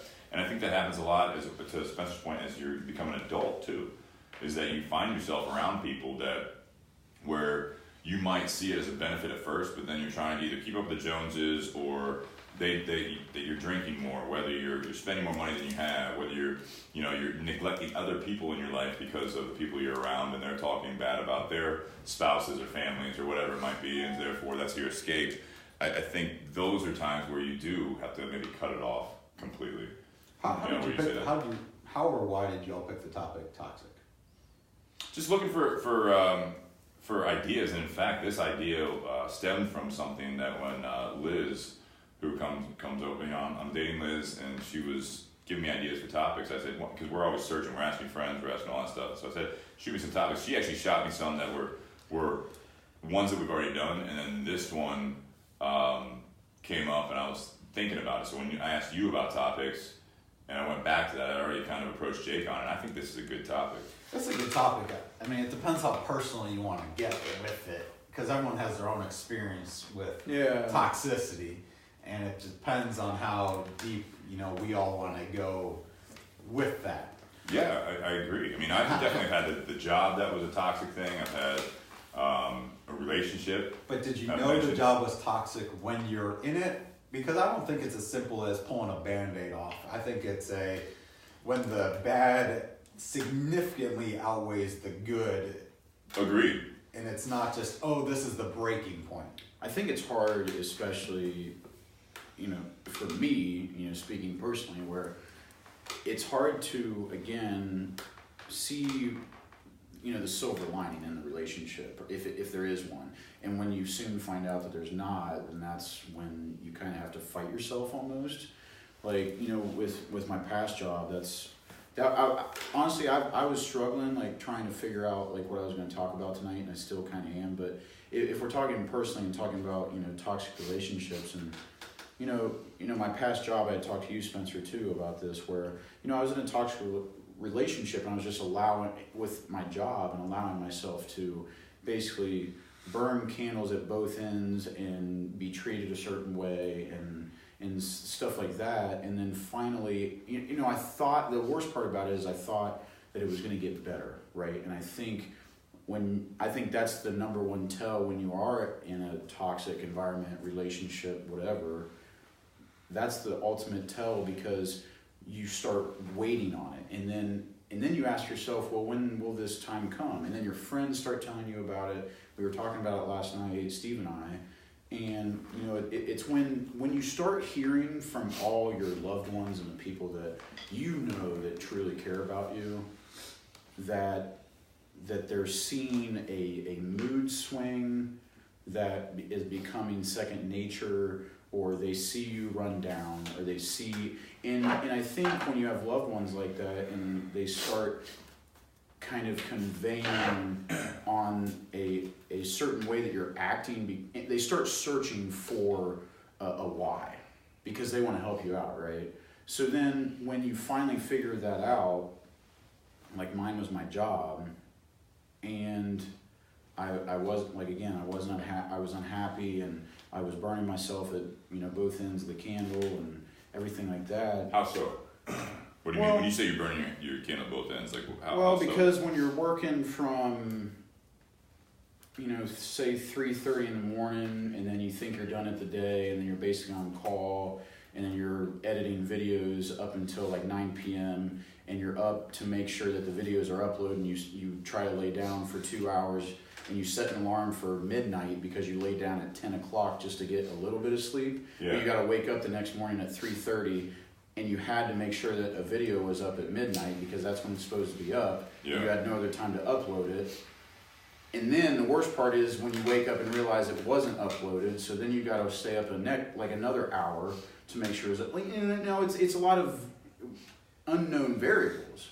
And I don't, you know, that was the hardest thing for me, and I had to do a lot of soul searching where I had to figure out that, well, do I want this kind of lifestyle or do I not? And plus, like trying to, you know, this podcast is something that I care about, right? I cared about my job too. Right. Let's not forget that. But it's like when you're trying to do something on your own and you start to figure out where your priorities and your passions lie. Mm-hmm. Yeah, a priority is getting that paycheck, but when it soon starts becoming that job that you're bitching about all the time, I think you're in a bad place, and especially if you can make way of something that you can change, Mm-hmm. and you can do that, and you have the ability to do that. I think you should, because that, you know, in your heart, you know, I knew when Steve and I bitched to Steve about, you know, my past job, and he'd be like, well, what are you basically going to do about it, right? Yeah. And I never came up with a plan. I was waiting. I thought I was going to get better. I thought I was going to work my ass off It's harder. not necessarily the grass is greener. It's No. just kind of getting yourself out of No. that specific situation. Exactly, and it's understanding, you know, will it get better? And finally, you know, for some people, unfortunately, everything comes to a head. It's like the age-old saying, you know, the chickens have came home to roost, where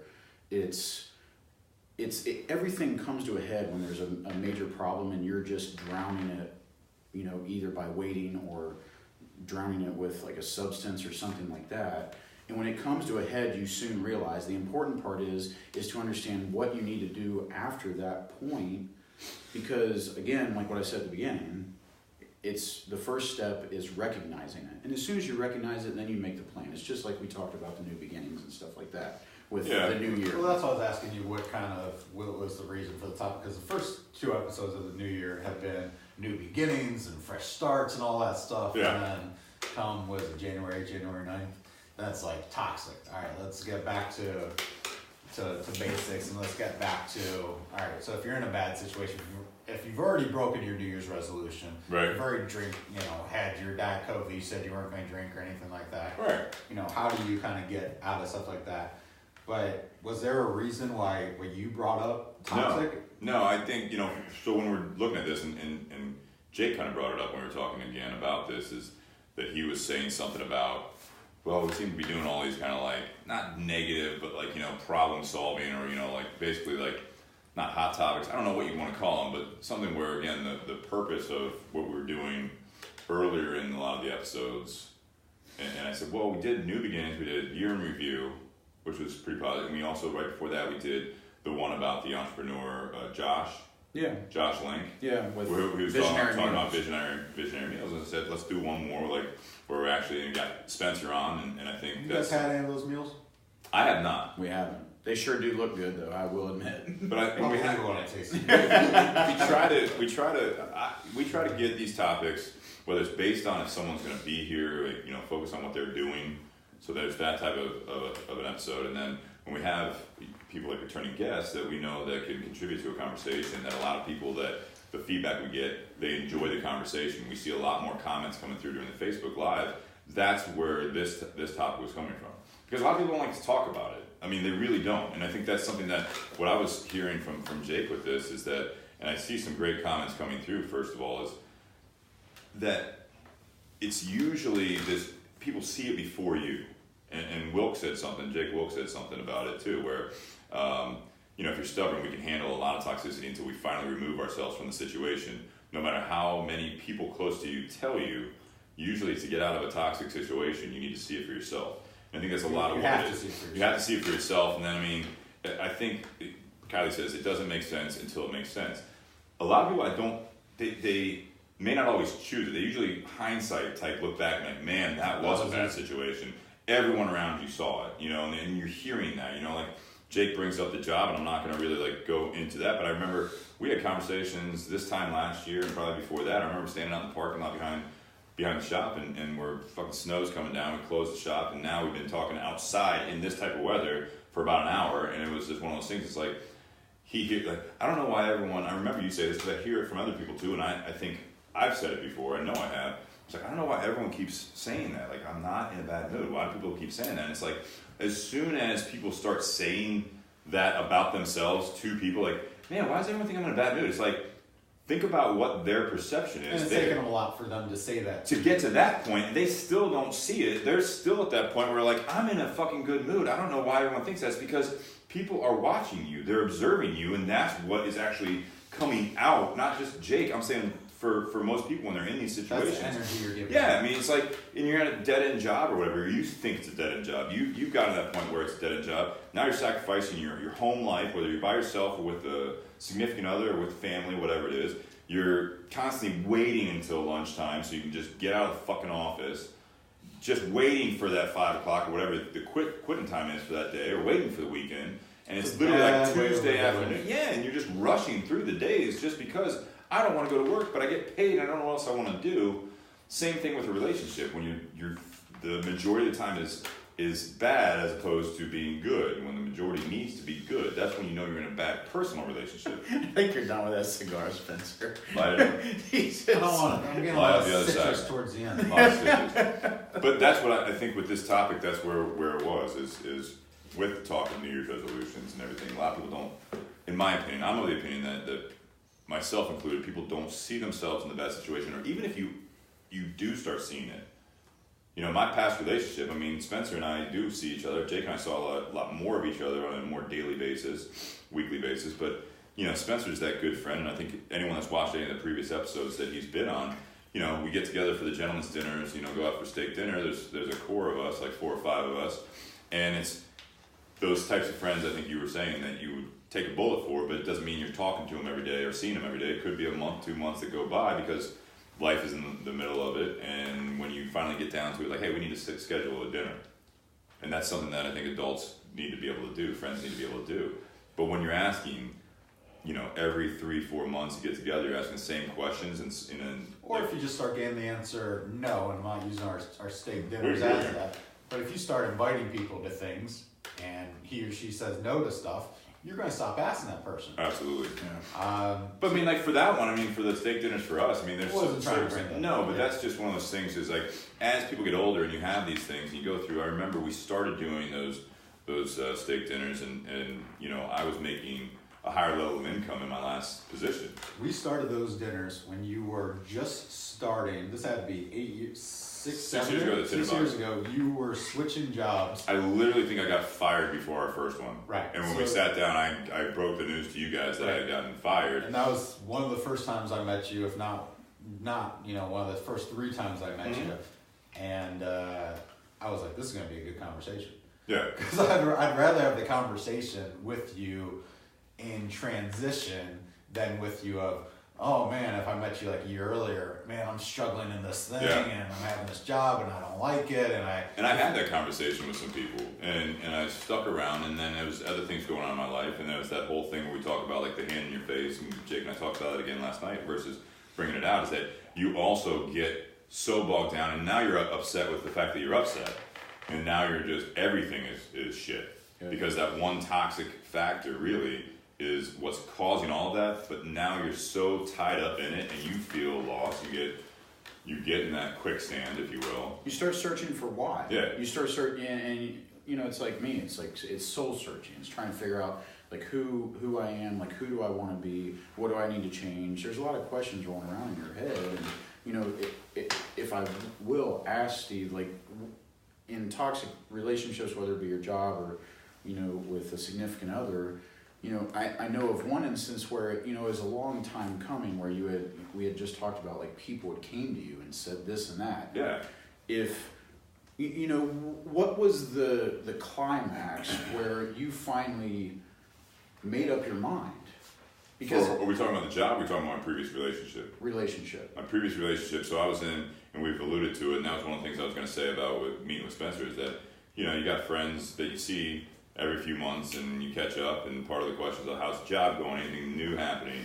How's the relationship? Are you still dating? Are you all that stuff? Just ask the questions. I don't think you do. I think you ask because you care. Well, because I care, but most people ask you the question because that's just it's small talk. Right. But when you have true friends and you these people are looking out for you in a sense, you have the same answers, meeting after meeting, or month after month, or year after year, and you're still in that. So for me, I kept fighting for something that definitely was not a good situation. I mean, I was basically getting treated as second rate, and I was giving it my all. I'd kind of come back, I'd go away, I'd come back, trying to make it work. And so as far as the last straw is, I never know exactly, because I knew I was in a bad personal relationship, and it was kind of like what you were saying with the job. I'll compare it completely, is the fact that I kept thinking that it's coming, I talked to Spencer, I talked to Jake, but like Spencer's a great example, because it's like a few months later, it's like, it's actually been better lately, you know what I mean? You started like, not justifying, but that's clearly what I was thinking, and or most you start people saying do. things that people want to hear. Well, sometimes, but I was pretty honest. Lying. No, I wasn't lying. No, just saying I wasn't lying. Well, I'm not saying you are. No, I'm saying you people can. do. You can do Or that. how are It's like things? going to that family dinner. Thanksgiving comes around, and you're like, "So how's the job?" "Oh, it's going really well." You don't want to like look Dodge like. that question. Yeah, you don't want to say like, "It's kind of shit." Yeah. Like, well, last time I saw you, your birthday was kinda shit too. Yeah, like, so what are you doing about it? I'm just gonna go back in tomorrow. Like, got a couple meetings. But for me, it was just like I said with your job, Jake, is that you keep working at it, thinking that's going to get better, because now you're dedicated. But it's never a blow. It's we're guys, so it's not like it's an abusive relationship. You're not. No. You're not like the battered housewife. No, but the line- Although that is out there. I'm sure That's it's out out there, there. but with, like, Luckily, mine- it's not out there for. I don't think it's a straw that broke the camel's back type thing. Maybe sometimes it is. Sometimes it is, but then when you have your mentality, for example, Spencer, which I think is a fantastic mentality, once you get to that point, some people have Go on. maybe too short of fuses. I'm not saying you do, but I'm saying like if someone has a little white lie and you feel deceived and you're like, no, you're out of my life. You know what I mean? Like, because now you broke my trust, you're gone. That is a People are too quick to draw sometimes, but that's a great mentality to have, in my opinion, a lot of times, because there will be that point where it's like if you did that, and again, white lie that I didn't want to spoil your Christmas present. That's if you don't kick that person out of your life Depends because what the Christmas present is. that if it sucks. No, but I mean, it's like, no, I didn't get you anything, and then you're like, I bought you a car. It's like, you fucker lied to me. Like, Do you think Jesus anyone Christ. buys those cars with the bows on them for Christmas? Yes. Yeah, it's Yes. usually a car payment, but yeah. Yes. What a great decision to make. Let's make a decision for the family. Let's buy you a $50,000 car. It does have, And Brian surprise did, you. Brian did that with his wife. Is Brian listening? He'd probably not, but I'm gonna tell him about it Tell him tomorrow. about His wife Yeah. normally listens. No, but it was, she needed a new car. She didn't want to spend the money. He like made it work with, all that stuff. And Did it's he not do like, a bow? I don't know. Can you get those bows? Yeah, you definitely get those. I bows. can't see Brian doing a bow. I don't know if he did or not. I can't remember, but it was definitely a surprise. Great dude, I just can't see him doing that. He's not a bow guy. What I will say is I think the problem initially lies where people like you and I, Steve, where the hope stays, and hope isn't a problem and faith isn't a problem, but when you do that and you're in a toxic relationship or environment or your job or whatever, I think people try to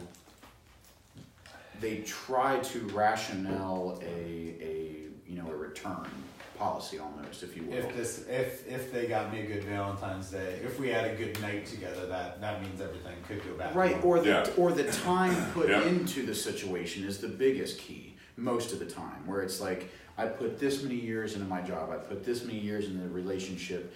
And maybe that, I think when people are thinking like that, I know I did, where it's like, I put this much time in, I've worked this hard, this length of time, and how much hard work I've put into it.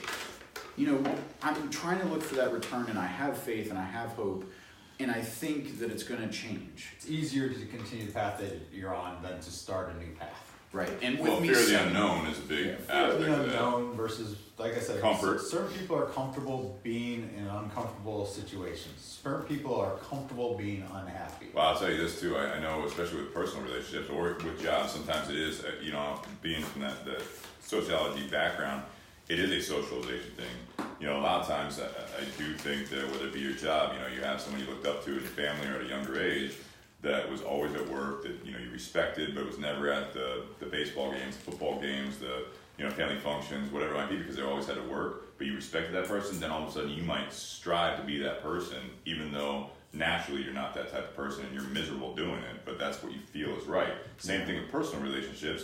You come from maybe not necessarily a broken home, maybe you come from a family that they did stick together, your parents stuck together, but they were always fighting, or they never really showed affection, or whatever it might be, then you don't, like, that's what you grow up doing. You're not good at relationships because it doesn't feel right. Yeah. When things get too good, then you're like, this isn't right, you know, just because you're that ingrained with it. Or the more classic, you know, stereotypical story is that you come from a broken home, parents fought, you know, someone wasn't there, or you love both parents, but you side with one, and like, just, it was a very unhealthy growing up period for some people, and that was not me, but I know people like this, and then they don't know how to handle relationships, and then when you look back at it, they like, it makes sense. Oh, you find out about their parents, you're like, well, I'm not giving them the excuse, but it's like, this is just how they're wired at this point. Yeah, Whether it's they think differently than whether you. it's through nurture or nature, I think it's more nature, but they see it as something that maybe they don't want to do, but that's just what they are so fucking ingrained with, but that's how they treat people, even though they don't necessarily, they don't feel good about it, that's how some people will live their lives in those really important aspects of life, whether it be career, job, occupation, personal relationships, friends, whatever it is. It's everything that you've kind of grown up through and gotten to that point. Kevin's a mess right now in the audience right now, but Yeah. White pants were a bad idea. it's work. It's work, man. I think what we're mentioning though is toxic mindset, you know, and Yeah. I mean, if we're talking about, you know, toxic, you know, when things become toxic, it's not just about a situation.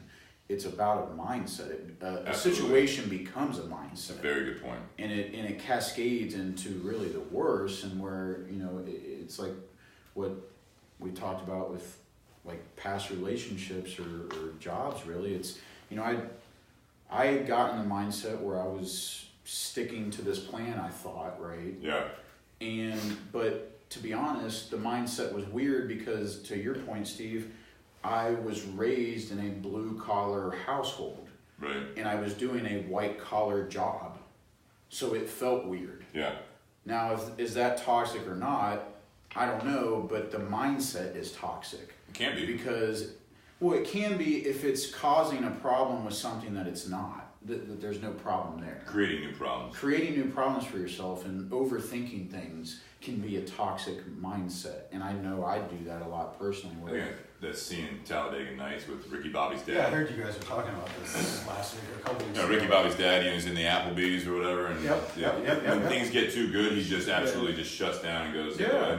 That's a funny way of doing it, but that's exactly what I think you're describing, is that when things are going well sometimes, or it just doesn't feel comfortable. And that's kind of what my point was, is that no matter what the situation, sometimes you're wired a certain way or you've been raised a certain way that it just doesn't feel right, even though, and you don't let yourself appreciate it. Can we talk for a second about what we talked about last night, where it's not just about you either. It's the people around you need to understand what's going on as well, where it's like they don't get why you're doing a certain thing if it is good, because at the end of the day, Yeah, on the flip side, but that was one of the, we were talking about the fact, and before we say that, I will say I want to give Jake some credit and also point out maybe Jake did call you handsome earlier. I believe it. Yeah. Thank you, Jake. Not that Jake. Oh, Wilk. Thanks, Jake. Thanks, You're Wilk. welcome. You're welcome. No, thanks, Wilk. Very handsome. He is. I mean, I wish we could get him on camera right now. We're good. All right. Just we got the wide angle of handsome right now, but no. Oh, you want to face the camera now? Take your hat off, man. Come on. It's cold outside, bro. You didn't do your hair, did you? How many hats you got? I got plenty, man. How many hats When you you're got? bald, I got 4 hats. I have a ton. when you're bald though, you need beans. This is a To choice protect you've made. You could have grown your hair out. Not on top. Not on top, but Yeah, down so yeah. I'm getting into fedoras and stuff, and the driver's I know you're hats. definitely getting into the cigar lifestyle, Yeah. hat wise. It's a thing. Yeah. And now the lizard works at Filson. It's Oh, basically- game over. Vests, like, did you see the parka that I got All for right, Christmas? See what you got on underneath. Well, I mean, that's Whoa, just... whoa.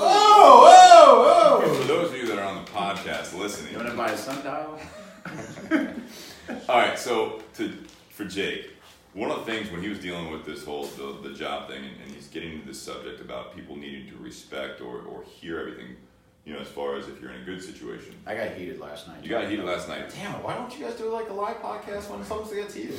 That's what normally will transpire. Like we bring some of it's a brainstorming. Normally, that's Ray's job. All right, so I want to point out first that when Jake is talking about certain people in his life that will keep asking questions, or like every time you see him, you're in a bad situation, like you're in a tough situation. We're talking Not necessarily family or toxic. friends. Just All People in all your the life. above. People Yeah. in your life. Yeah. I'm not. Loved one. No, No, listen. Loved ones that care you about can't you. control what they think. You can't. But hang on. You can't.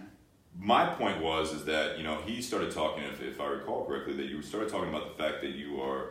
That why don't they have, faith in me? Like, why don't they respect the fact that I am working? They need to know the detail. And I was like, first of all, like, people that actually know you, and this goes out to many other people, but for Jake, it's like, yeah, no, for the rest of us, like, we're past that. You almost take it for granted. It's like, no, like, I already know you, Jake. Like, your work ethic, your dedication, your People are rooting for you. yeah, it's kind of like Yeah. we're not People are like not we're hoping not that you questioning fail. that part. Like I'm actually like trying to either help or hear you out if you want to. Like I want to know what's going on. People that are close to you, they want to know what's going on because they feel like they're close to you, and they're already like I'm saying, like you're already past the fact that it's like, hey, are you doing this? Are you taking care of yourself? Are you doing that? It's not because they're worried about it, because they know you well enough. But if you are, like I'll spit it this way: if you're in that kind of toxic situation, and it's apparent when you start asking other people, why are my parents, why are my friends, why's my girlfriend or my wife always asking if I'm okay? It's like because you're not, like clearly, because they all see it. It's not Or take it personally. they just want to make sure that he's okay. Sometimes, yeah. And parents just don't want to understand. All right, Will. But it changes this is what I said last night. That What'd you get heated about? I got heated because I don't think that people listen enough. That's true. Where That's what you say. Use very broad. I do. Some people, most people, A lot of people. A lot of people. Yeah. Use like I don't think it's the world. No, I don't think of the world, but I think wouldn't you say most people in the world don't listen? They just want to give their point. What'd you say? You okay? All right, dad joke. Yeah. No, what Jalapeno pop. no. Save a bunch of money. Wouldn't you say, and to our viewers, I challenge our listeners and our viewers this, is like, wouldn't you say that most people in your life, when you're talking to them, and they ask you a question, how many times that you get through your whole explanation of, and you're trying to answer their question, how many times you actually get through the whole question without them interrupting you? Is it a conversation or Yes. is it a question? So if you have your mom or your father or a family member ask, like, how's your job going? Or like, and it's a struggling time, right? Do they already know the answer? Good point. That's a good question. So parents. Have the floor. Right. I mean, parents in general, I don't know if your parents are listening, so I'll immediately apologize beforehand. No, they are. But every We talked parent, poorly about you last episode. They're probably not tuning in because they're like, yeah, Spencer's going to be on. every parent wants, for the most part, wants the best for their child. Right. And most parents know their children better than they know themselves. And I'll give you that. You got most parents, Kevin Code. Kevin Cole. Kevin Cole. Yeah, he was a friend at Chase that I'm no longer at. Oh goodness, yes, I hate it so much. So he's like, you got one person out there that's listening. That was a good dude. To you. But most people ask questions they already know the answers to. Mm-hmm. And that's unfortunate, but they just kind of want to, Great hey, point. tell me what's wrong. Tell me what you're going to do to fix it, things like that. Yeah. And a lot of parents, family members, friends want to give advice. You know, Steve said on this podcast and in many conversations that he, in the past and probably present, is better at giving advice than taking it. Absolutely. And that's how most people are. Oh, you're talking about the world? Most people? I'm talking about the three of us right here. And the millions watching around. The millions and millions of viewers and listeners. Now that's broad. That's broad. But if you were giving yourself advice, it'd be very easy for you to give yourself advice. Yeah, but right now I don't know. It's hard to give And yourself that's advice. okay. No, it's hard to give yourself advice. It's hard to give yourself honest advice. It's hard to look at yourself in the mirror and Well, say, you rationalize it. you can rationalize it, or if you're dead honest with each other, you know, there could be self-hate, there could be this, there could be that. But, you know, to go back to, you know, this is years ago, but your weight loss journey, you took a look and said, I'm not happy with this, I recognize it, and I want to make a change. That's right. But that's a very hard decision to make, and it's even harder to stick with that To decision. maintain and to make stay a on that, change. yeah. But you're right, most people don't listen. Most people already think they know what's coming out of your mouth. Right, and they start giving their opinion before you even get your words out. That's what I'm like mainly talking about. And when that happens, or if you're, you know, you know, I apologize to the people the last time, like when we got heated and we were talking about like the people giving us advice about the podcast, because that is a good thing. Like you know, it's constructive criticism regardless. At the base level, it's constructive criticism. But what I was trying to get at talking to Steve and talking now is that when you're in a point in your life, you're trying to soul search, you're trying to find a job, you don't like know which way to go, and you're trying to find a way, and you're trying to do it for yourself, and you haven't been coddled, but you're trying to make yourself better and prove to yourself, even though that the people around you that love you, support you, and everything above wants you to succeed, you're trying to do it for yourself. And I don't think it goes back to the listening part, where I think most people, when they finally reach that point and they're trying to do something for themselves and grow themselves, they'll take the advice, fine. Mm-hmm. But it reaches a certain point when enough advice is fucking enough, and I need to do this for myself, and can you respect that? And I think not most people, I'll try not to be broad, but you know, go ahead. I think talk about yourself. I think a lot of people, at least in my life, don't listen to that. So what? Well, it's annoying because they keep coming back, and then you look like the asshole. Then don't listen. Because, well, it's kind of hard with a loved one. Of course it's not. You just take your advice, say thank you, and move on. Yeah, but I don't want to hear it. And you Thank you, vocalize move that, on. I assume. Yeah, I do. Yeah.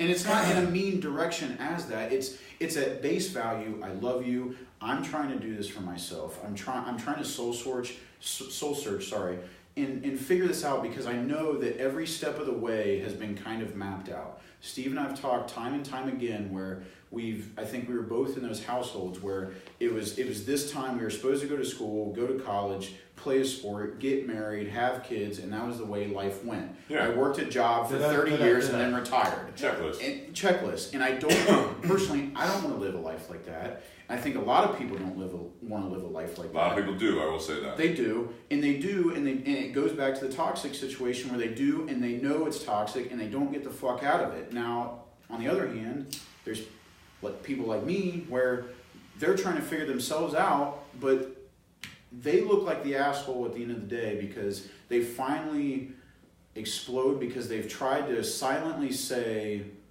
hey, like, I'm trying to do this on my own. And this is where the toxicity comes into a standpoint where the toxic part is the actual relationship that isn't toxic, but the parameters around the relationship are.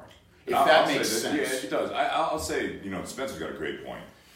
Sometimes with this type of situation, play the game, right? Yep. You play the game. So you didn't say that exactly. That's but exactly what I'm saying. That's exactly what you're saying. Is that the fact that, like, for example, if you have people in this certain situation where you're going through a tough time, and you just say you don't want to talk at all, but they're still asking, then that's just a point where you're just like, well, this is what's going on, or like, you know what, depending on who they are in your life and how close they are, you know what I mean? But I wouldn't necessarily, if you get to a point where you might be almost shutting them out because of this, and I'm not saying because Or you're going to stop showing up to events. no, just because you're prideful, or because And I'm not the there's a bad best thing. at that because you know I am prideful. Yeah, So I end up shutting yeah. people out. Yeah, so which is wrong. To certain people, maybe, but what I'm saying is that sometimes you have to play the game so that you go not the best situation in this type of scenario. In my opinion, is that you at least open your ears and listen. Yeah. Because that's the ironic part about all this. My side of it. With what you're saying, you're saying that people just don't want to listen. Where ironically, you don't want to listen to what they have to say. Yeah. So it goes both ways, and that's normal communication. And that happens a lot of times.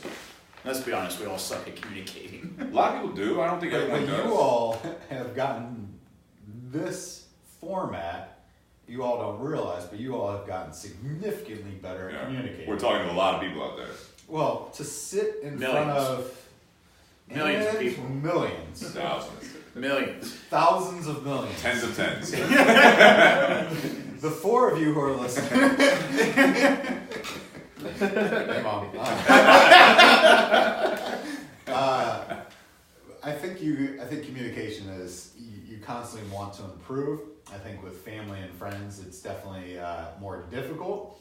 But I think if you present the rules as to how you want to interact, people respect that. Yeah. So if you say, I don't want to talk about this, and they continue talking about that, then you politely say, hey, I said I don't want to talk about that. If you want to talk about something else, let's talk about something else. Yeah. If not, let's move on. But for the most part, people respect rules, and you might have to set some boundaries for things. Sometimes you have to beat that. I love what Spencer said about that when you're like, you hear them out.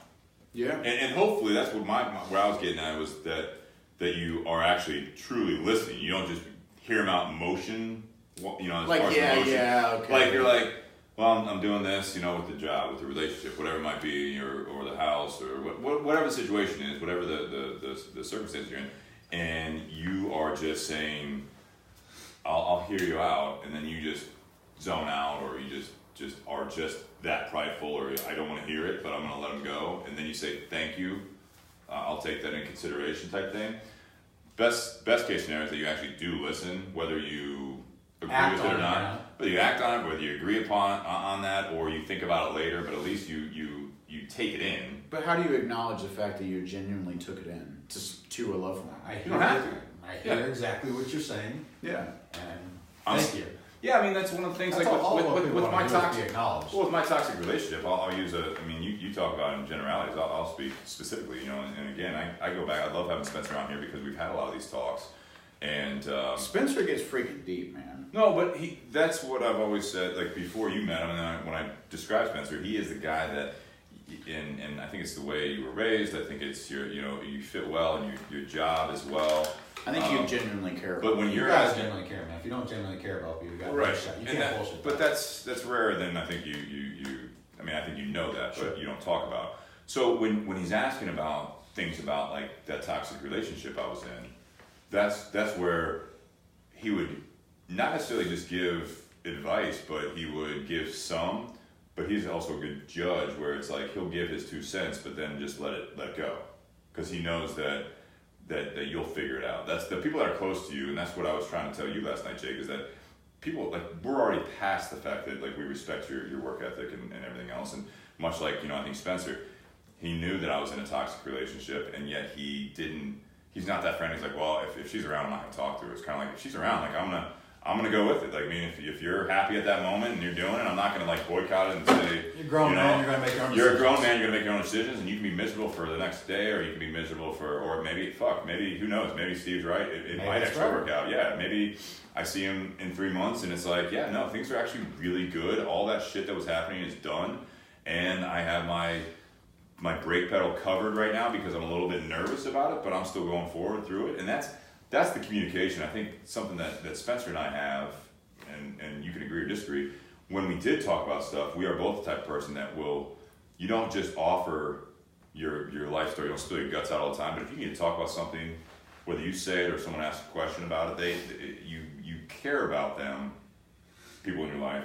So whether it's that job, whether it's a personal relationship, whether it's a friendship, whether it's, a drinking problem or a drug problem or whatever it might be, you try to do it in a way that you show that care, but you're also not going to ignore it. You're not going to, again, stop showing up to things, you know what I mean? Like you're actually going to try to help in the best way you can, but that's what I like, and that's the difference between, like you had alluded to, some parent side of things.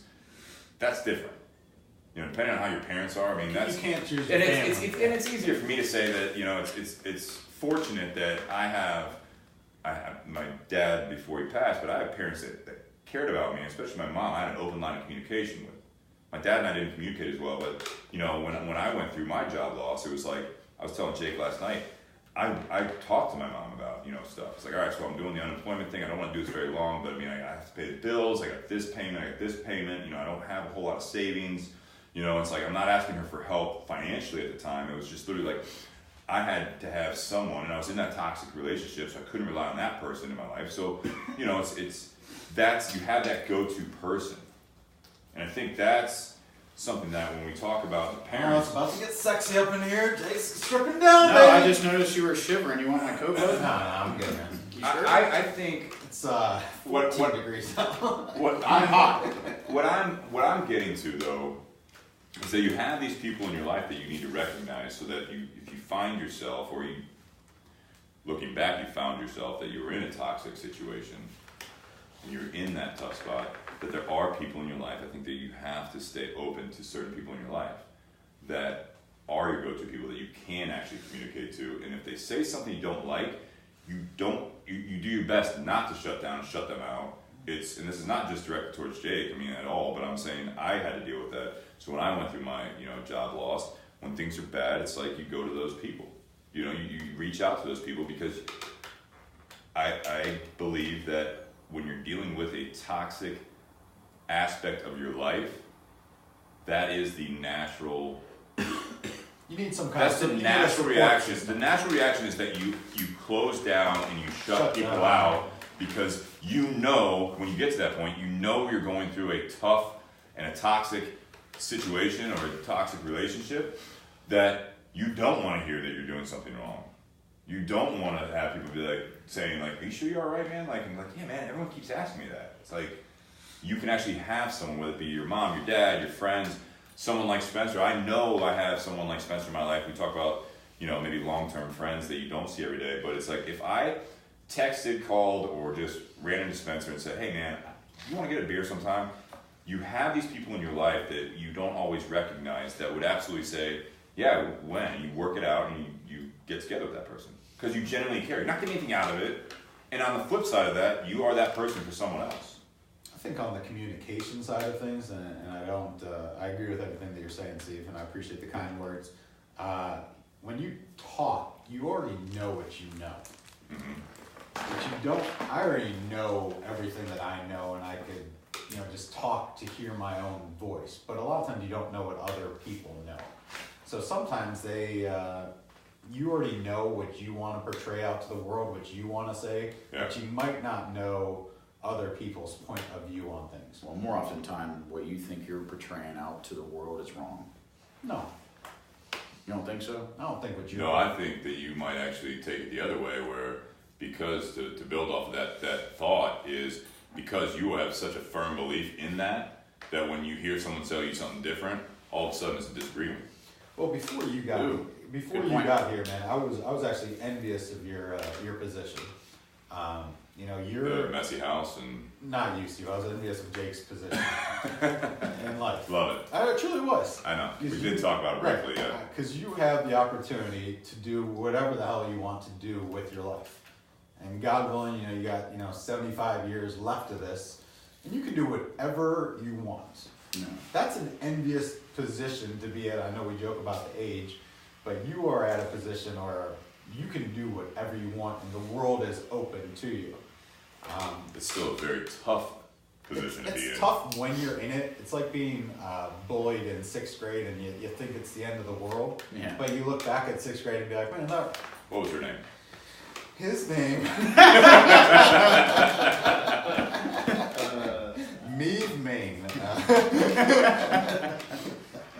But I'm right back to you. You know, in toxicity, as long as you can kind of view that, or at least be aware that you're in that situation, Yeah. you got a heck of a way to get out of it. You're 90% of the way there. I mean, that's what I told my 2 cents on that. No, I told Well, and just to clarify, just in case it came across wrong, I heard what Kylie says, why can't he do anything he wants? That's what Spencer's saying, is that he can Is that absolutely... Kylie again? Yeah. she normally does this kind of shit. I can't wait. No, I don't think she's calling shit right now. Maybe she is. I think it came across... She just like possibly that way. joking. Well, again, you got to think sometimes You can't. the camera doesn't always pick up the same as this microphone. So what I'm trying to clarify is that Spencer's saying that the position that Jake's in is that he can. Oh, he's got the world at his Yeah. fingertips, man. I think a lot of people, you know, luckily I'm in a secure job, and knock on wood, that could change any day, just like any of the rest of us. But Absolutely. you're in a position that I truly envy, and that you can do whatever you want with your life. But you know what was interesting is like That's a grass is always greener type thing too, though. No, not grass is always greener, just the opportunities are... It's a positive spin on it, Right. absolutely, yeah. Yeah, not that, hey, I can get a job and make more money or things like that. It's just the opportunities are out there, and I might not know what that specific opportunity is yet, but it's different than the shit I'm in now. But I was trying, you know, it's interesting because, you know, when this first thing started where, okay, so let's break it down, where it's my personal life completely open, where it was with a past job, Yeah. it was a toxic situation. Did you know it was toxic when you're in it? No. Would you have kept doing it if things didn't change? God damn it, Crane. I swear to fucking God. I'm going to go nuts on this. You're still live? I'm about to go nuts. We're live. You're nuts? Lock it up. Hold on. You lock it up. Hold on. So with, what'd you ask? Jeez. I'm sorry. That's I'm fine. sorry. What'd you ask? ask? Was You know toxic it was toxic. when you- Yeah, all right. Thank you, audience. Yeah. Thank you. All right. I'm So, here for you. One of the millions listening. no. It's a Yeah. full garage tonight. It's a full No, garage. so- It's pretty packed So in here. when I was It's a 2-car. So when I was in the middle of it, I'm sorry. I was trying to tell myself that it wasn't toxic.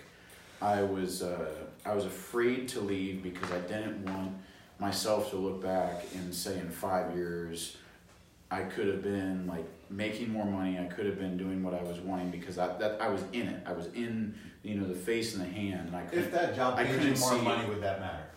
it would have mattered at the time You because would I have was kept doing it? it depended. Okay. But honestly, that was a big It's a standard. good question, but there's a lot of times that I think money does mask a lot. Easier, but doesn't Makes it mean you're still easier. not in a toxic situation. I loved what I was doing, but it wasn't we talk about reality on the podcast a lot. The reality of it is I wasn't able to pay things, and I was like, even if I was, you know, living reasonably, it wasn't sustainable. That's the thing. And there was no room to be promoted. There was no room to really grow.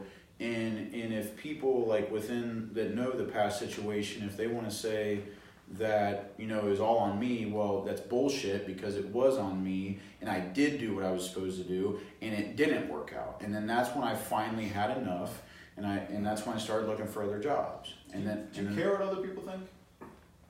Yeah. Because, why? I think that's just the way. I remember my first cigar. It's all good, man. Relax. Thanks for coming over. our audience there. It gets smoky in the garage sometimes. Yeah, you know what I mean? no, Like, you know. I think it's just. I don't see it. If I had to point it towards a certain thing, it has to do with the fact that, you know, like I'm an only child and that's. I mean, I don't know how else to explain it. Really, it's just like you observe. I'm very observant, much like you are, Spencer, much like Steve is. And I think that just it creates a personality where I'm watching what other people do, so I know that other people are watching me, so initially care what other people think. But at the end of the day, to explain myself a little bit. At the end of the day, I think I do have a certain style, a way I do things, and it took me a while. At the beginning, I had a lot of problems, dealing with the fact that I thought it was weird that I enjoyed smoking cigars and liked drinking whiskey. I thought that was portrayed as a bad thing, right? Because you're drinking and you're smoking. I think it's a great thing. But Fucking great thing. But right now, that's what we've tried to do with this podcast, where we're trying to promote. It's not about the drinking. It's not about the smoking. What it's about is the simple lifestyle of going away from the status quo, where we can sit down and relax and do this and talk like men, talk like people, and actually therapy session. Yes, exactly. It's a and open 3-hour up therapy session. and open up. And going back to like the main point where with my job, I got out of it, and now that was the main thing about me struggling with this topic, where I'm still in it. Like after leaving or getting fired from my past job, and then going into another job and that not working out within the last few months. I'm still within that range, and I thank you, Spencer, for saying like I do have the world at the tips of my fingers, and I feel that way. But portraying that to loved ones, family members, it's hard for them to understand, because they all they do is worry and care about you, and they want to know what's going on. But sometimes for those parents out there that really do care about their children, their kids, and stuff like that. And you'll always be a kid, Agree. Yeah, 20 years my from mom now, will always be my mom. My dad will always be my you'll always dad. be a Yeah. So on and so forth. But speaking from a younger standpoint, and Steve even let me know about like his mom saying like be safe like on New Year's evening or Well, New that's Year's Eve. the point of that your parents were always like, your mom will always be a mom, and I feel fortunate that because there's a lot of people out there that will not be able to say that their mom or dad don't say those things. They don't care. It's not about a trust level. They're just not in their lives. But there's a certain way I think that loved ones need to be able to talk to each other, and it's not like it's not about a power trip where it's like, well, don't get picked up for like drunk driving tonight or something like that. No, all you need to say is be safe. How old are your folks? My dad's 64, and I believe my mom's 55, 56. I'm gonna say, I'll go ahead with that point. Do you Sorry. think that they're going to change? No, not at all. So I think I've used this before, that kind of happiness is kind of based upon expectations. So I think they're not going to change. You hopefully will change, learn, and grow. But if you maybe change your expectations for them, you might have a shot at maintaining the relationship that you want with them, because the way you know that they're going to react to you. Thoughts?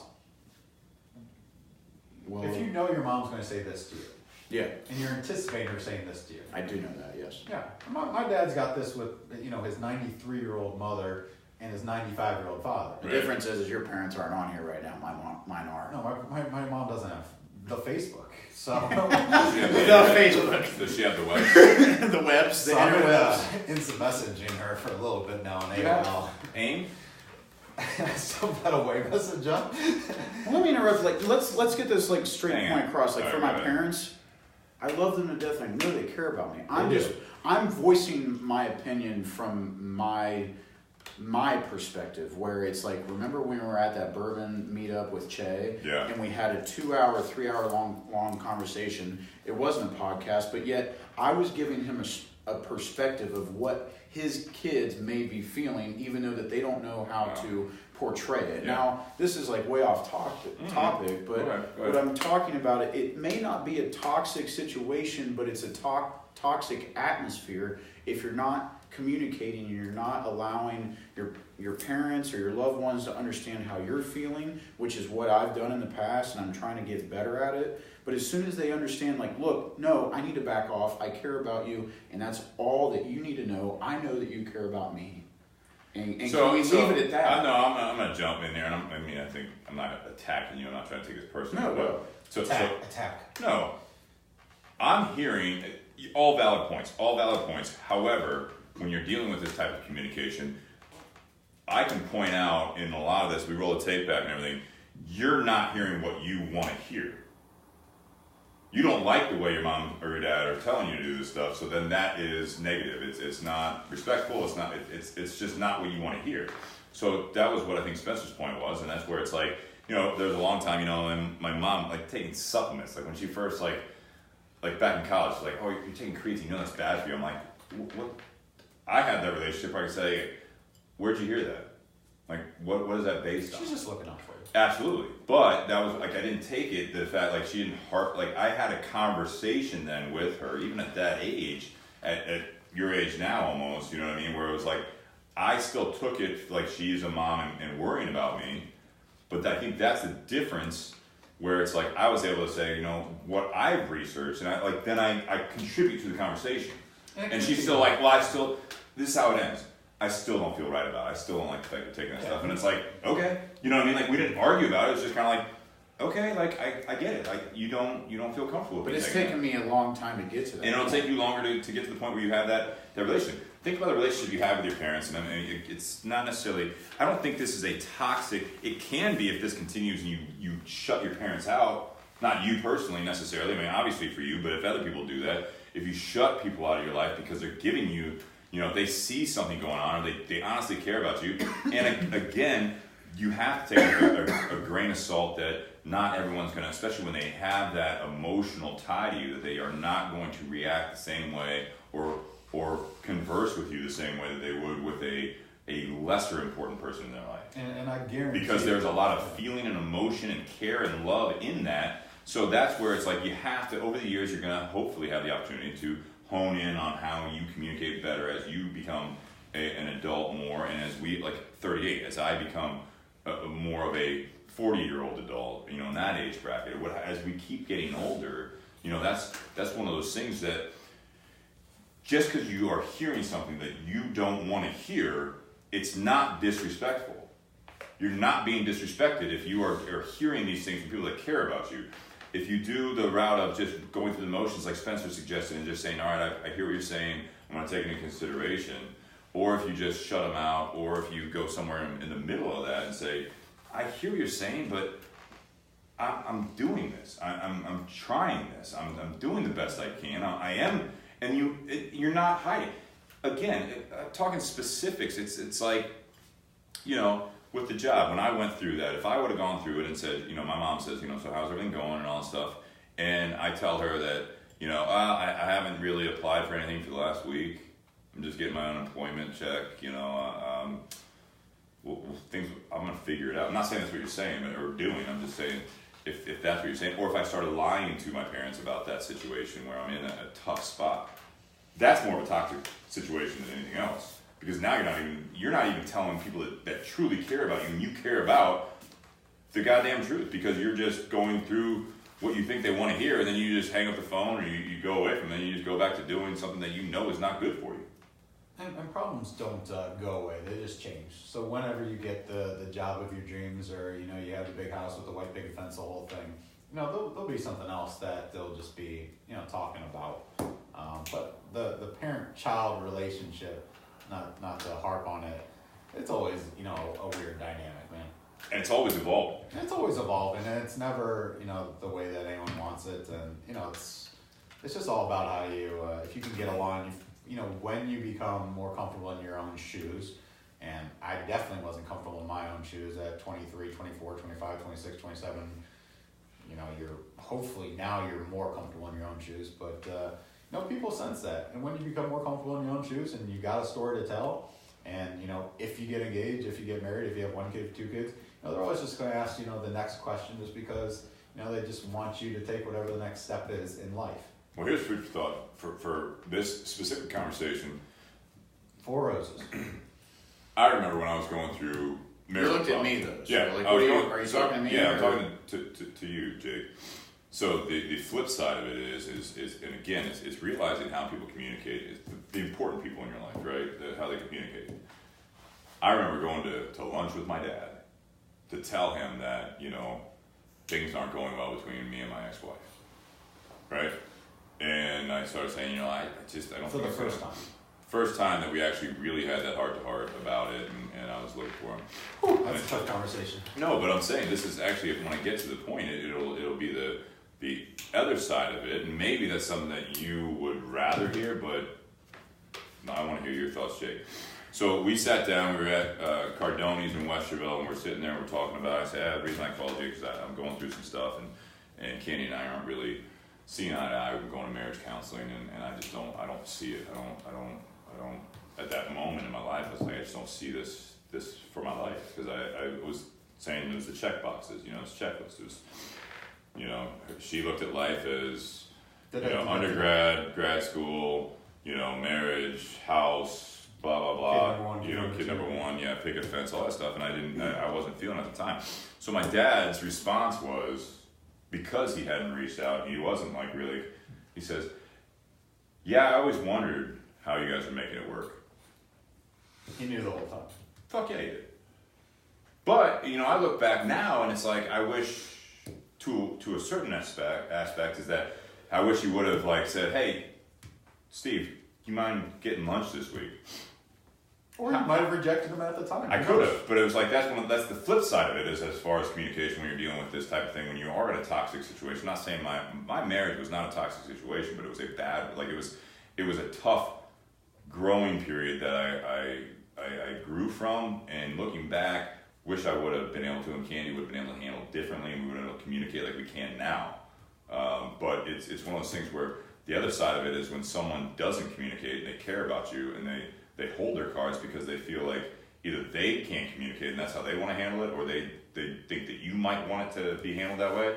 And when you get to the point you're already at your breaking point, and yeah, but it was just one of those things. It's like, yeah, he saw it the whole time. He's like, yeah, I figured, why? I didn't understand how you guys made it work, but I just figured you might be able to get through it all, and maybe that worked for you. And it was like, he held his cards real tight, because he knew, and he was not a good communicator. Until he knew that his cards need to be played. Well, as soon as I actually brought him to the conversation, then it's kind of like, all right, here you go. And you're like, well, where was that 2 years ago? Right. Letting that's the flip side of the communication when it comes to this stuff. You know what I mean? Where it's like, instead of trying to help and trying to actively guide you and give advice, it's the opposite extreme, where it's like, I'm gonna let you figure it out because you're a grown man and you're figuring out life, but there's no conversation in the middle of it. It's also tougher for you maybe personally, because you're living your life on a public forum. So right now, yeah. Yeah, so I give you guys a ton of credit for, showing your cards to the world and being like, hey, this is who I am and this is why people like you, but this is who I am, take it or leave it, and showing yourself to strangers, we said millions? Millions. No, I'm going to say millions. Millions. To the millions of people. Millions. Stop it. Millions. To the internet out there. All three of you out there. Millions. Listening. And so there might be some internal pressure there to, hey, I want to show the world this too. Yeah, it's maybe, fine. maybe not. I mean, it's tough in the world of social media and things like that too. I will say, going back to the fact that you asked me, if I care what people think, I do care what people think, but that's one thing that it comes down to this podcast, where you know me, as I've shown tonight, where I'm an open book. You're an open book. So I'll tell you my failures, I'll tell you my situation, and you know what's going on. It takes balls, bro. And I think, and Steve, honestly, that's been in the midst of some of our arguments, Steve and I, in the past, where, no, it wasn't toxic, but it's, it gets to the point where, when we're talking about the family situation, like you just said, Steve, where it is a two-way street. It matters what people are hearing and what people are listening, your loved ones and you. The important part, it comes back to what I was saying, is both parties need to listen. Where it's like, if I'm having a hard time with my life, but I'm trying to figure out something, I'm trying to make it work and prove to myself that I can do it. It has nothing to do with you, the loved ones, or the friends. I'm trying to do it for myself. I'm trying to figure out who I am. I'm soul searching, right? But then you want to give me advice, and I tell you what's going on, and you don't listen to it at all. You already know what I'm about to say, other side of the coin, right? Yeah. you already know what I'm about to say, so you already had a preconceived notion of what you're already going to say, and you just say it anyways, and you have you don't want to fucking hear what I want to say either. Well, I think that's... And go ahead. It's just, it's annoying if both parties don't listen and speak at the same time, where that creates a toxic situation where both parties end up lying. You start saying dumb shit because you're pissed off, and then it results in you backing off of your family, or you not wanting to be a part of things, and it's upsetting to someone, especially your loved ones, or if you guys you care about each other, and it's a problem because the communication isn't there, and that's why recently with my parents are always asking like, well, what are you up to today? Yeah. And in my mind, they're looking for the answer that I applied to these jobs, right? Well, yeah, I applied to them, but do I care about them? Takes time. Do I care about them? Or am I just applying to jobs just to fucking apply to jobs? Yeah, I understand I need money. Yeah. But people need fulfillment. We need that in our life. And I think that is so undervalued, a little bit off topic. I think that's so undervalued where, no, I don't want to tell you that I'm just applying to jobs and I'm not. No, I looked at these jobs and I don't want that job. Okay. And it's hard to tell a parent to say, no, I looked at these 5 jobs and I was reading through description. I diagnosed every objective of it. And no, I don't want that. I need a job, but I'm not just going to take Joe Schmo and just try to make money off of it either. Right, but at some point you have to.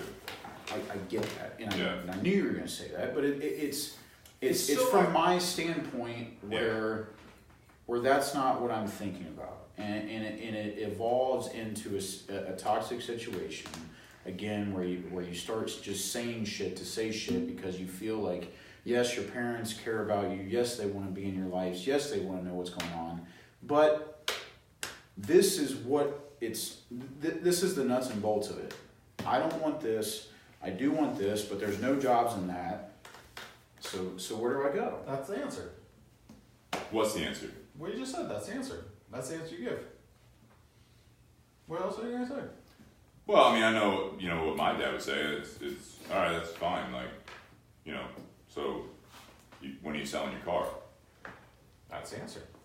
I mean, When do you like, do you need money? How are you gonna eat next week? I got a younger... And that's go ahead. My whole thing is Jake, the whole point is that I love this conversation because I'm not trying to make it personal. This is real. It is real because it's like everything that you're saying about how people don't want to listen, all that stuff is, I said it before, and just in that conversation, like when I said something that like at some point you're gonna have to, and you're like, yeah, but, and it's like you just don't want to hear that, and I'm not like dogging it. It's like I would love for anyone I care about to find their passion tomorrow and get out of a situation where you don't have a job, where you're in a bad relationship, where you are single and you want to have a relationship. It's like, but at some point it gets to, I think the core of it, and going back to the topic at hand, the toxic relationship. One of the biggest things that I've heard after I've gotten out of this toxic relationship, and I'm still struggling with all of that. It's a work in progress, right? And I've got a great girl that wants to be a part of my life, and I am so thankful that she does in that arena. But one of the biggest things that I've heard since then is that this is the resounding thing. Even my ex-wife said this, and she's still on here, it seems. She just commented, I agree with you. Oh, hey Candy, what's up? So, but she said about all this is that, no, she said that, just like a lot of people, it's like, I'm glad to see you putting yourself first. My good friend for life, Big Rob said that. My ex-wife said that. It's like my mom said it. It's like when you get out of it, you knew things were tough, and that's when I think you really take the full appreciation, is when you're out of that toxic situation.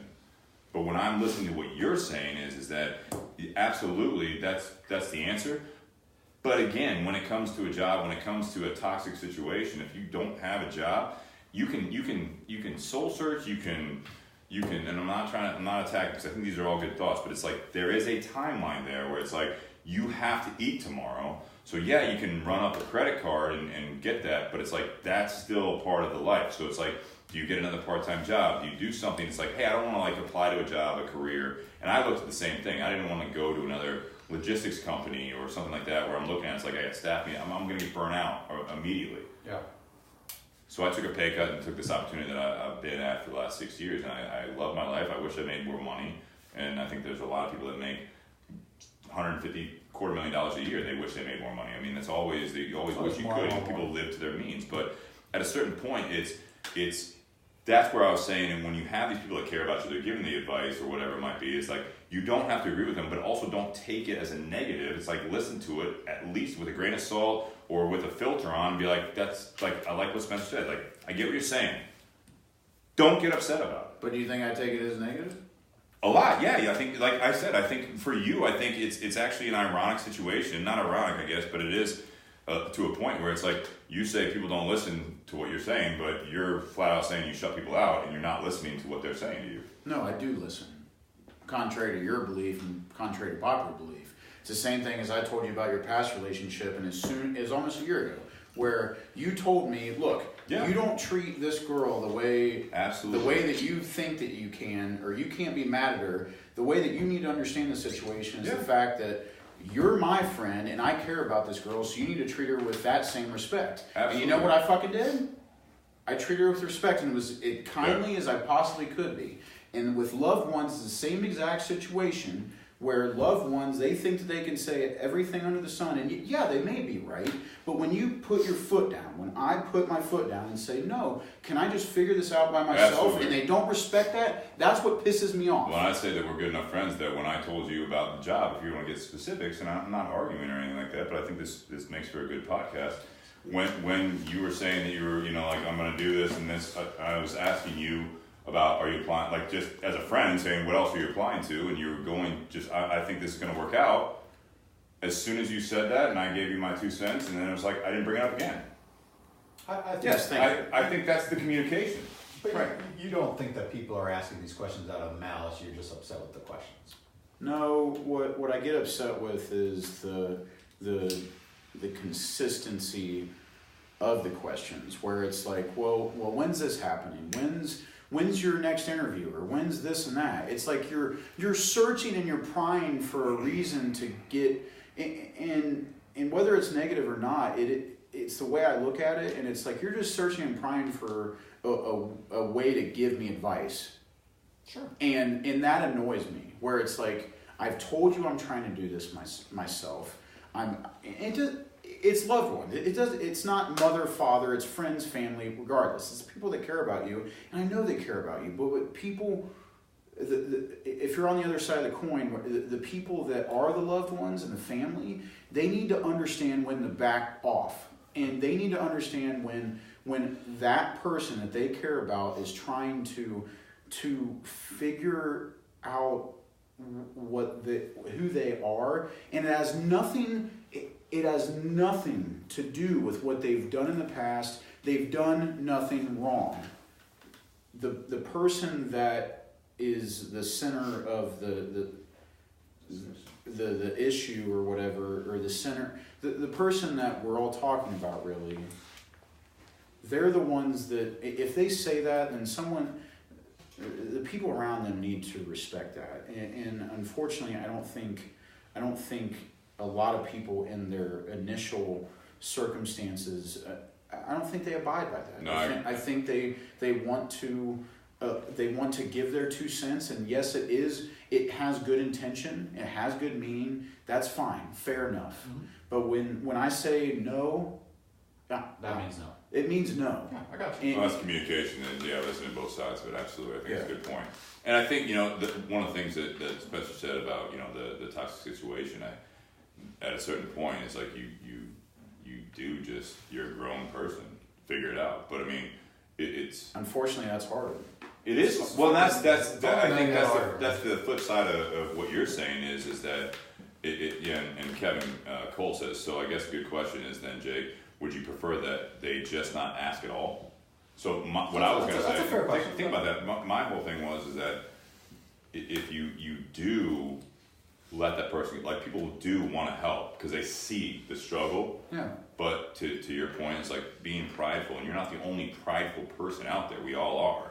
So there's always that pride where it's like you don't want charity, you don't want that. Some people do, but I mean, like Most a lot of people times, do. most people just want to be able to do it, and how they communicate. That's where the communication, like you said, most people don't know how to communicate. And I agree with that statement. I think a lot of people don't know how to communicate. I don't. Well, communication is, and that's where I think that's where we're wrapping around to, is that what you're saying about other people is exactly what is about you, and I'm the same way, where it's like I try to communicate well, but at the same time is that I don't want to hear it, and that was what your question was with my toxic relationship was. It's like at a certain point, it's like you'd say enough, and it's like, and Spencer was the same way when I bring up that scenario when I would meet with him every 3-4 months. At a certain point, it's like he knows coming in. In my opinion, he probably thought that it's like he was hoping that either A, things are great right now, Or hoping for a different answer. or hoping for a different answer. That's a great way of saying it, because it was either like, no, I'm seeing someone else, or things are great right now, and that. So that, but at the same time, the communication side of it is that it is both sides of it, and there's a mutual respect. And I think But when there's emotion and there's love involved, and parents are like, that gets jaded. Well, yeah, this is Jay. Yeah, and I think we've spent a lot of time on that, but it's like I think No, it's completely but relevant. I think as soon I'm not as- saying it's irrelevant. I'm saying that is that parents are going to be parents, and they also spent 18 to 20 years with you, forming you as a human being, as a person, as a man or a woman. So it's like you can't take that away. Friends didn't do that shit. Loved ones didn't do that shit. I'm saying like my point is that communication is absolutely both sides. And I will tell you, as I got older, my dad also addressed me in a different way because he got, we grew as a relationship. My mom and I have done that as well. So, for example, with smoking cigars, to your point, I wish you wouldn't do that. Or when she'd come in before I started working at the Tinder Box, and I see it now, working at the Tinder Box, other parents come in, it's like, I feel like I shouldn't, support this bad habit, but I know he likes it, so and I'd have cigars in my stocking for Christmas. You know what I mean? Like, and it's like it was like that whole thing where it's like you evolve and you see these the mom or dad or the kids or people that are important in your life. You see it evolve. It just takes some fucking time. And I think when you have a different answer to their questions, that relieves a lot of the toxicity. Yeah, for this situation, as soon as you say, no, I got an interview, I got a job, I think it's really going to be happy, they feel like they helped. My sister was single for a while, and so everyone would ask, hey, do you have a boyfriend, are you dating, things like that. And she would stop showing up to events and just start avoiding people. But then when she got into a relationship, well, all of a sudden she's got a different answer to those questions. Yeah. Right. And as soon as you get whatever the next stop in life is, you have a different answer, and those questions will stop. There'll be different questions, but they won't be the stuff that pisses you off right now. And that brings up a great thing. I remember when my brother got married, and I had my ex-wife and I were together, and I think this when you is have where a kid, shit like that. this is, I think, and this kind of just came to me, and maybe I'm wrong, and I do want to go back to Kevin's question, about that for you, Jake, is I remember being at the breakfast the day after, you know what I mean? I love a good brunch. Good brunch Love after a wedding. Good brunch. I mean, I always put on a good Sunday spread. after wedding for out of town guests. And you got to think about it. It's What else usually can you like, opt for? and if you don't go out to a place, normally it's like at the if it's the at one, the hotel, God bless a you. lot of times it's at the parents' house that's in town, and it's like, really, that's what you want to do on the wedding weekend is prepare a fucking spread for everyone? Yes, Because that's exactly what we want to do the day after the that's wedding. exactly what I'd like to do. Fido has a great brunch, by the way. I usually do discounts for bears.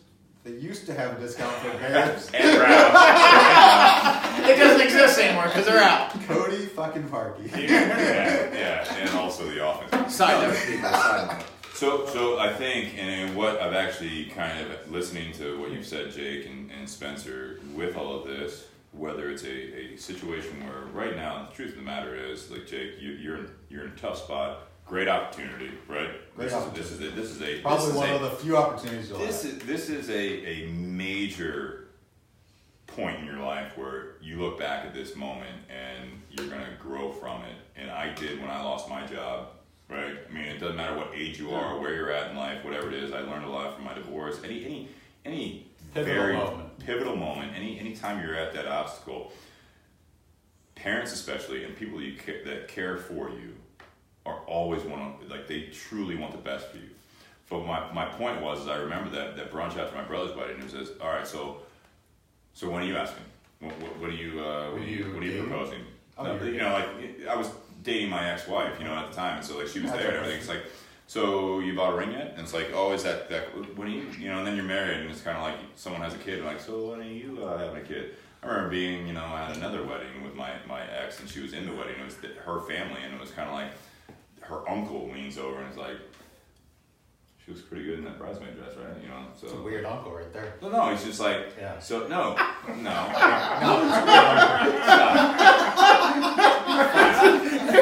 My point was that he's like, so are you gonna let that go? It got less creepy as he finished the statement. He's like, are you gonna let that go, or are you gonna make her an honest woman too? People, my point is that no matter what the situation is, there are people in your life that truly care about you. Even when things are good, they are wanting the next thing. They want the next step. And I think that's what that conversation is. And going back, I try to keep bringing it back to the conversation, the topic at hand, is that's the big thing, is that I want to say when you're in a toxic situation, the people that care about you are the ones that don't shut them out. Do your best not to shut them out, because they want the best for you and they see it. All right, but there is something... But there's a communication side of it. Well, but they don't the boundary thing is a true thing, and if you can set boundaries with people, if they can't respect the boundaries, then you need to reevaluate how you handle those people. Agreed. Okay, I'll leave it then. No, I agree. I'll leave it there. So Kevin's question, I guess good question is then, Jake, would you prefer that they just not ask at all? No, but when I say, like, I don't want to talk about this, I want that to be respected, and I think with my past relationships, when I say that, because I've had a lot of, I have a great family, and I'm very fortunate about that, and I've had great girls even in toxic relationships that cared about me, but they didn't work out. It's just like we weren't compatible. But regardless, when they asked me questions like that, and I just said, no, I just don't want to talk about it. Yeah. And then they have a problem with that's what irritates me, because it's, okay, this is how you answer that. If you're a person that cares about somebody, and then you say, like, what's going on in their life, or what's going on, or what are you up to today, and they tell you, and they say, I just don't want to talk about that, respect it and say, no, I trust you're going to do the best for yourself. Like, I hope you have a great day. That's, if anybody wants to sit out there and give advice to your loved ones, and they give you an answer like that, then that's your advice for the day. I hope you have a great day. I hope that you get what you need to get done. Well, I'll tell you, I mean, I think that's one way of doing it, and I tell you what, I've had friends when I was in that toxic relationship, when I was in a toxic job, and they'd ask, and eventually I would say that's when they'd stop inviting me to things. Because I told them that, I was like, no, I'm figuring it out, and it's like, eventually they're just like, all right, well, let them figure it out. Stop asking. Well, stop asking, but at the same time, it's like, I don't. How can like, so then your relationship's not going to grow? Yeah, then I find out, and I've had friends that, outside of my toxic relationship, they were like, yeah, the reason we stopped it, because we weren't as close friends as we were at one point, because they literally were just like, you know what, like, you said you wanted that room, and you were dealing with that, and I gotta be honest, like, we just stopped inviting you to stuff because you didn't bring much always dealing with stuff. Yeah. But then you reach out once you figure it out. You can. Like, you can. I don't see. Not like, always. Yeah, but that like goes back to a pride thing, don't it? Like where it's no, like, I'm saying life moves on. I mean, it's like so my when you're in friends from high school. Right, so when you're in a toxic relationship or a toxic situation, let's broaden that. Yeah, get back on the toxic. When you're in a toxic situation, besides my personal life. No, it's fine. I feel it's a great situation. Huh? How old do you feel? I don't know, it's an odd question. That's why I asked. I feel old. I mean, you feel like you're 23 years old? But I'll add that, what I'll add to that is that the fact that I think Steve and I were talking about. I read an article on millennials, and I hope Ray's still tuning in, but he's probably not. He was having connection issues. He's in Vietnam. But North or south? Right. But with millennials, I read this article on how. And it was interesting because the person that wrote the article said the section of millennials are actually exactly from basically Steve's. How old are you? 36. So I'm on the cusp. But you're in it. No, I'm right before. Is how I'd like to tell. Yeah, no, this article. But so, this yeah, article, so there's like a gap. There's like a 5 80 year to gap. 83 was not millennial. So I'm 80. I was born in 82. So I'm like in a weird spot. For this article, they said it was 38 years old as of now to 22 years old. I feel like that's a broad gap. I think it is But too. go ahead. It's hell of a generation. Yeah, and there's a lot of things that happen in that. Anyways, so what it was saying is that people our age around the table, according to the article, was that we think that good things are bad and bad things are good. And what that means is that when we're always working, we think that it's a good thing, but it's not. It's not. And when we're not working, we think it's a bad thing, and that's actually a good thing. And it's like you lost me. It was talking about how. Because millennial. I actually. I'm sorry, I was on my YouTube. I actually felt this way, at my previous job, because it was one of those jobs where it didn't have a time clock, and when I felt that I was done, right? But there was no time clock. But I was growing up in a blue collar household, right? So 5 o'clock was the instant.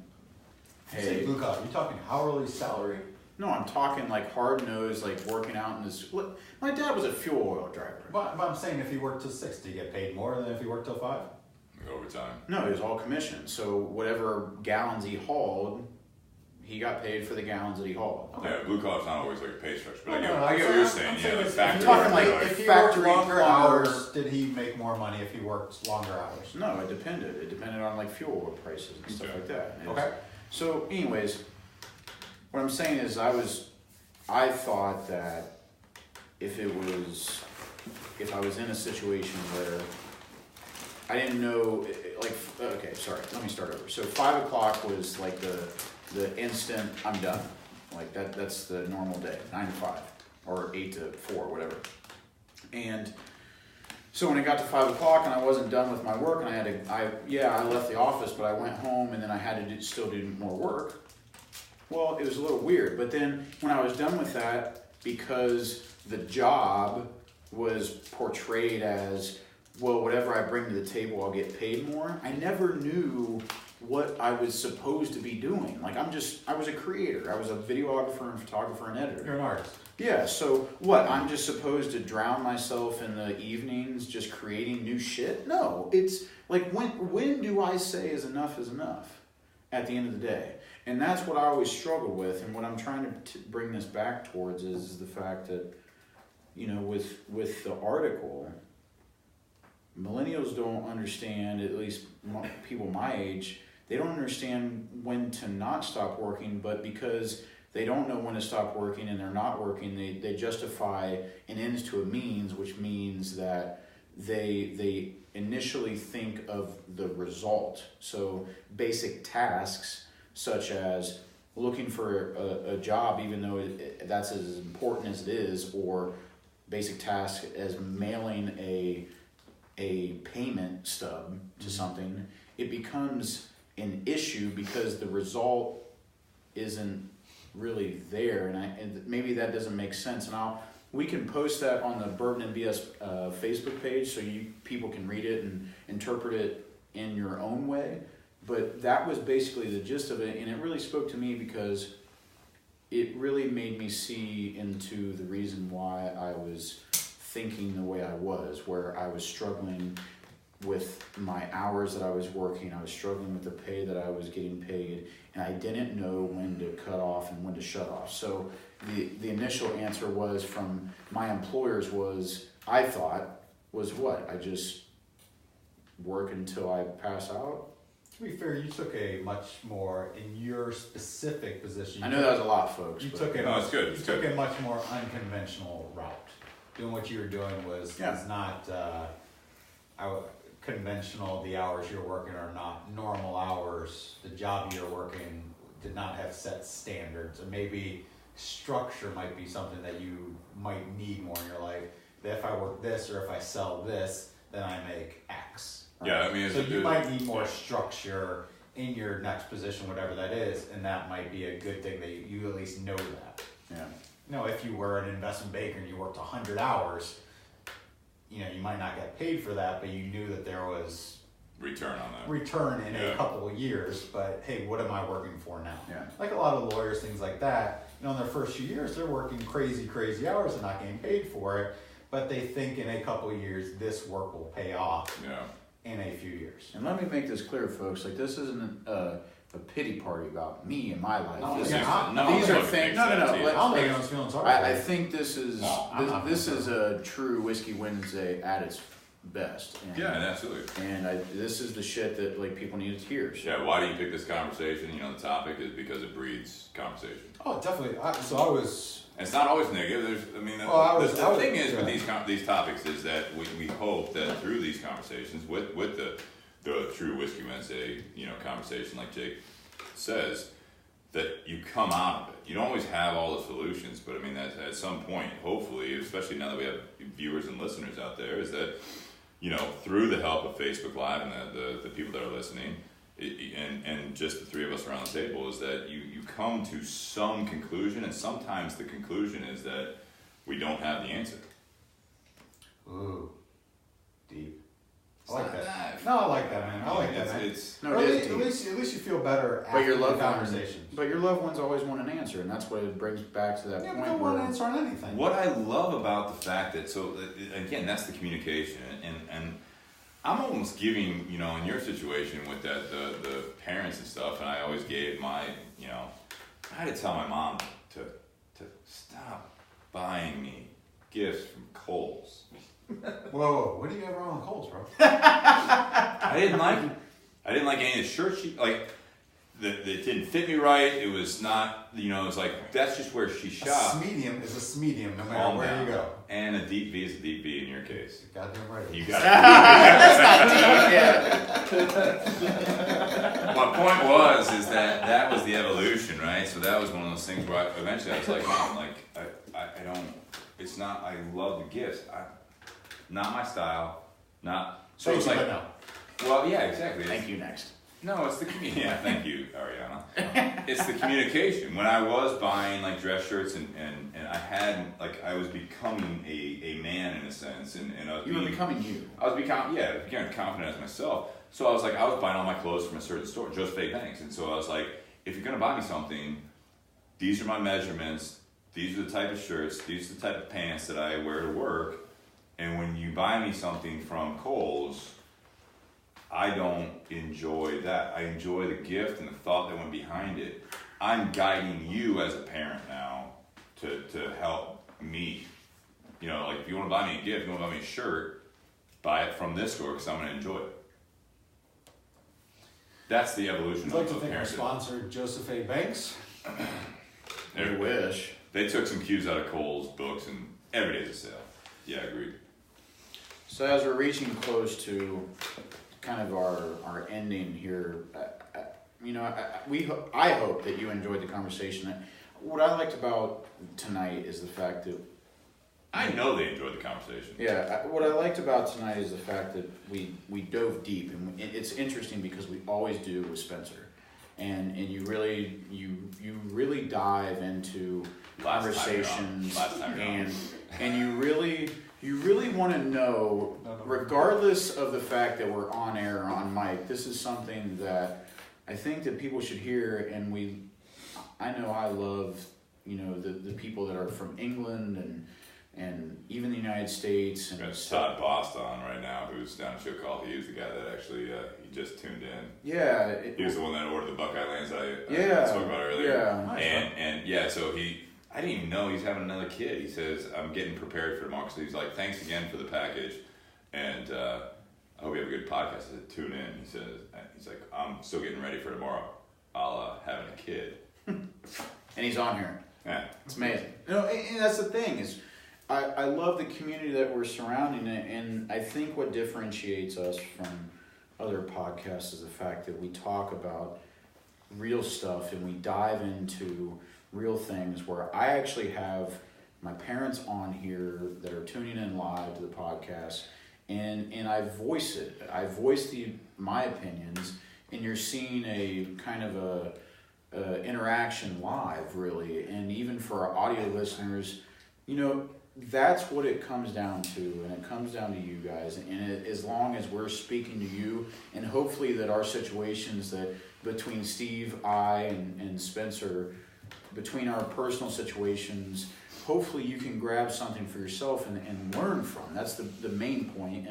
And when it comes down to, when things become toxic, whether it be a personal relationship with a significant other or your family members or loved ones or your job, it becomes a question of, well, what's toxic? What am I doing wrong? Are there people? I think it's important to ask yourself whether you're getting people to reach out, almost like a substantial, varied intervention throughout a week or a month or a year, where people are coming up to you and say, "Are you okay? Like, what's going on?" and stuff like that.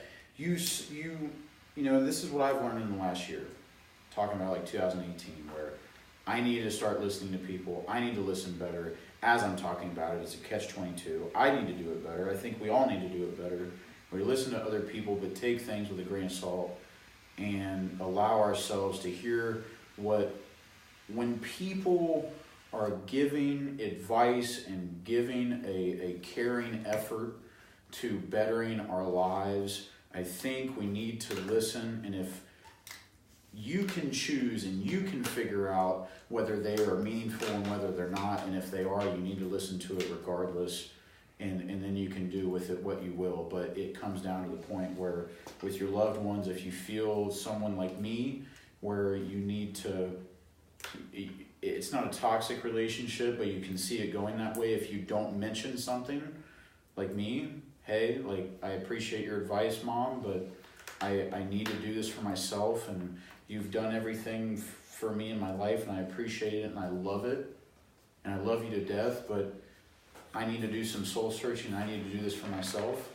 I think that's the conversation you need to have with that significant other, or your boss, or your loved one, whoever it may be, and you need to figure out the problem, and then once that's settled, you need to figure out what the situation is in your life, and absolutely, and what's actually causing people to come up to you and question what's going on, and I think that's where I'll leave it, and I hope that everybody has a good evening and has enjoyed this podcast.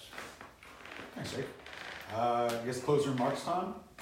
One, thank you all both for having me on this. This is episode number 49. Again, I think you all should hopefully take a step back and realize 49 it's a lot, man. 49 weeks, and I'm sure there are one or two in between that as well. And you guys are coming up on a year here, and I think you should be very proud of that.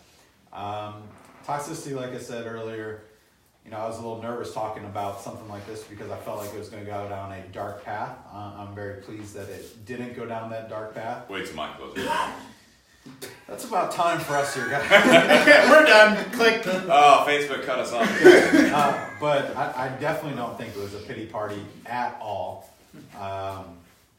In my personal experiences, the only way to get out of toxicity for me was not to rip it off like a Band-Aid, but to, when you realize it's toxic and when you're out of that, whatever situation that is to cut ties permanently. In my previous relationships, that's the only way that I knew how to get out of it. You close a door. You close a door, and it's not that the grass is always greener, but it's just more getting out of that toxic situation. And again, I think people do respect rules and they do respect boundaries. So if you can have that with your relationships that might be toxic, I do think people respect that. But I am more looking forward to the future and more positive conversations. I think the whiskey was very tasty tonight. The cigars, the second cigar, what was that one? That was H. Upman, Nicaragua, AJ Fernandez blend. Yeah, that one was, I really enjoyed that one as well. It was a teal I blue love this label. cigar. Yeah. That one Great. was And that's the absolutely Robusto delicious. size, correct? Yeah. Yes. Yeah. So, thank you guys. Very happy New Year, and thanks for having me. Thanks, Spencer. Yeah, so I will say, so if you're watching on Facebook Live, I was trying to help Spencer out. I will say this, it's one of those situations where you're trying to grow from your learning experiences. I handed Spencer a BS Gold, and one of the things that I had a conference call today with our blender, Paul Palmer. No, that's Gold is Casa Fernandez. Aganorsa leaf is what they call it now, but we had a batch where we had some issues, right? So like his is plugged, so I'm trying to help him out. So if you're watching that, good.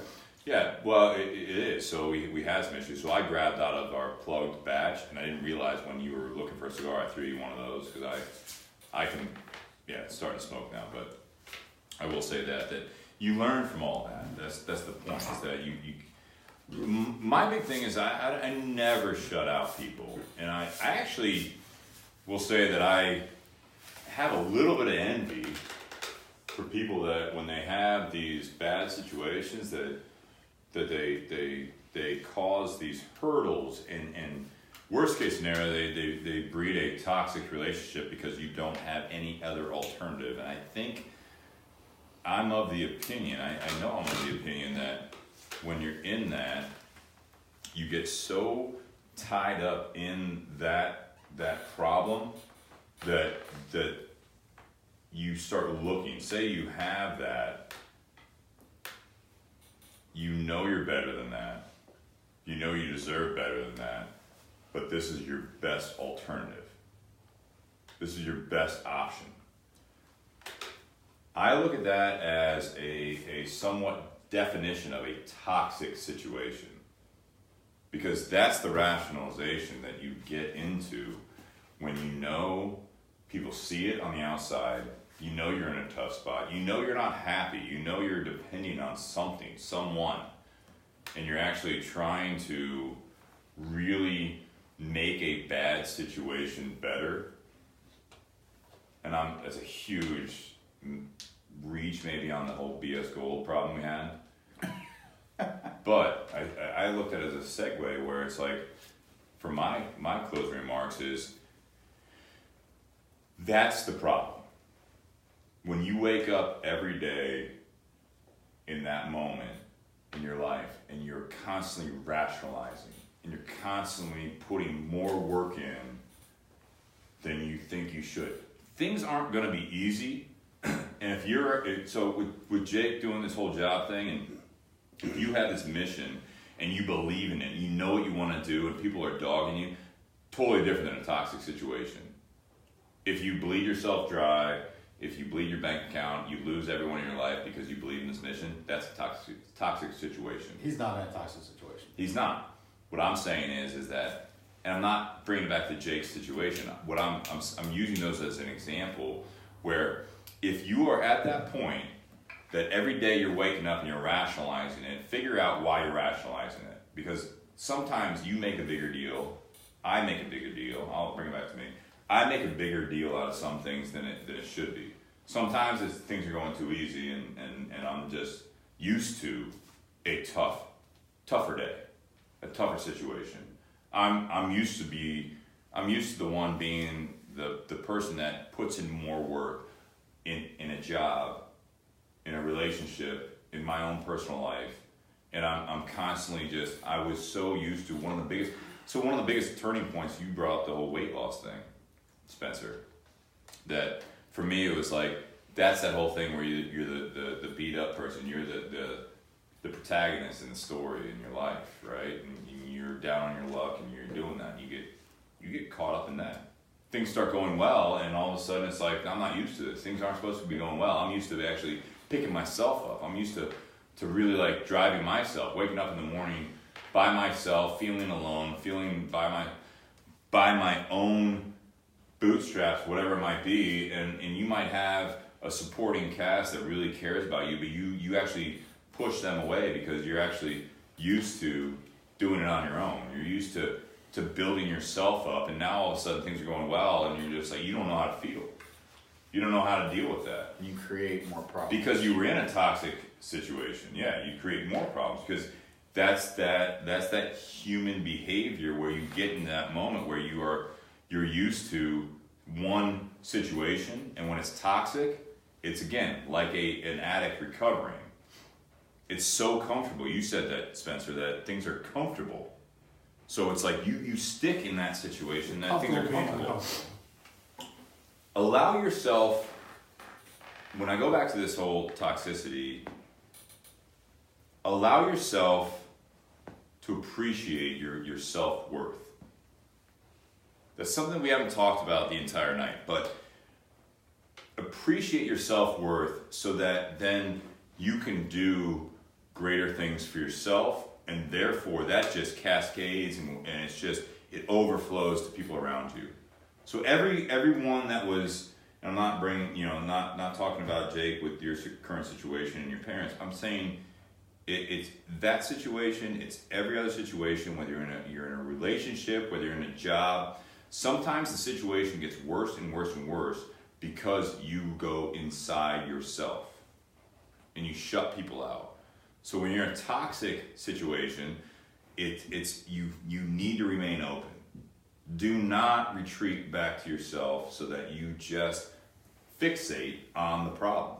That's something that I did for a very long time, not only in a job, but also in a personal relationship. I actually, now coming out of it, I still struggle with it. It's almost like, again, a recovering addict. It's something that with when things are going well, you are so expecting for things to go bad. You're very much of the expectation that you don't deserve it. You're struggling. Waiting for the ball to drop. You're waiting for the ball to drop. You're used to being miserable when you wake up. So when you get to that point when things are going well and you look back and you're like, I appreciate that. And that can be in that situation, it can be after that situation, whatever the toxic situation is. As soon as you realize that, I'm not saying shut people out in a good way, like Spencer said. I think that, again, I'm envious of that. I wish I could do that. I mean, I got messages from my previous job today about one of my posts on Facebook about t-shirts for the Bourbon and BS podcast. Not to give away anything, but that's something that Jake and I are going to work on. But I had someone that works in my old organization that reached out, and I was super positive because that's what I've worked towards. Like, I would love to throw shade at some people, but when I look at it, there's no ill will out there when people are actually trying to help. And I look at the toxic situations, and I think that as soon as you appreciate your self-worth and give yourself some fucking credit, that this is your, cliches, this is your one life, so you can either choose to be fucking miserable and just roll with that and feel sorry for it, and you can actually like push people away that are actually caring about you. That's the toxic situation. You are yourself, not the situation. You yourself are now toxic, and you are affecting yourself and you're affecting other people. Do the best, and it's a process, and it's a step-by-step situation where you need to every day change your frame of mind, where you wake up, don't feel sorry for yourself, don't keep taking blows and being knocked down.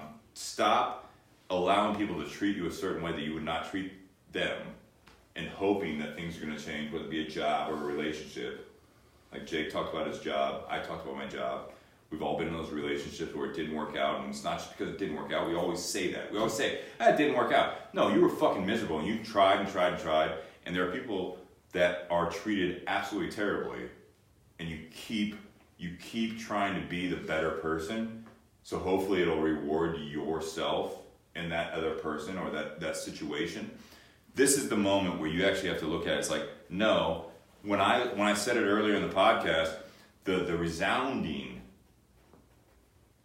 mantra or the resounding message that I got from people that respected me, that they looked at me when I was in this situation, that they looked at me and they said, all right, he's going to figure it out someday because I know him as a person. All right, like you're Steve, you're Jake, you're Spencer, you're whoever you are out there, that you...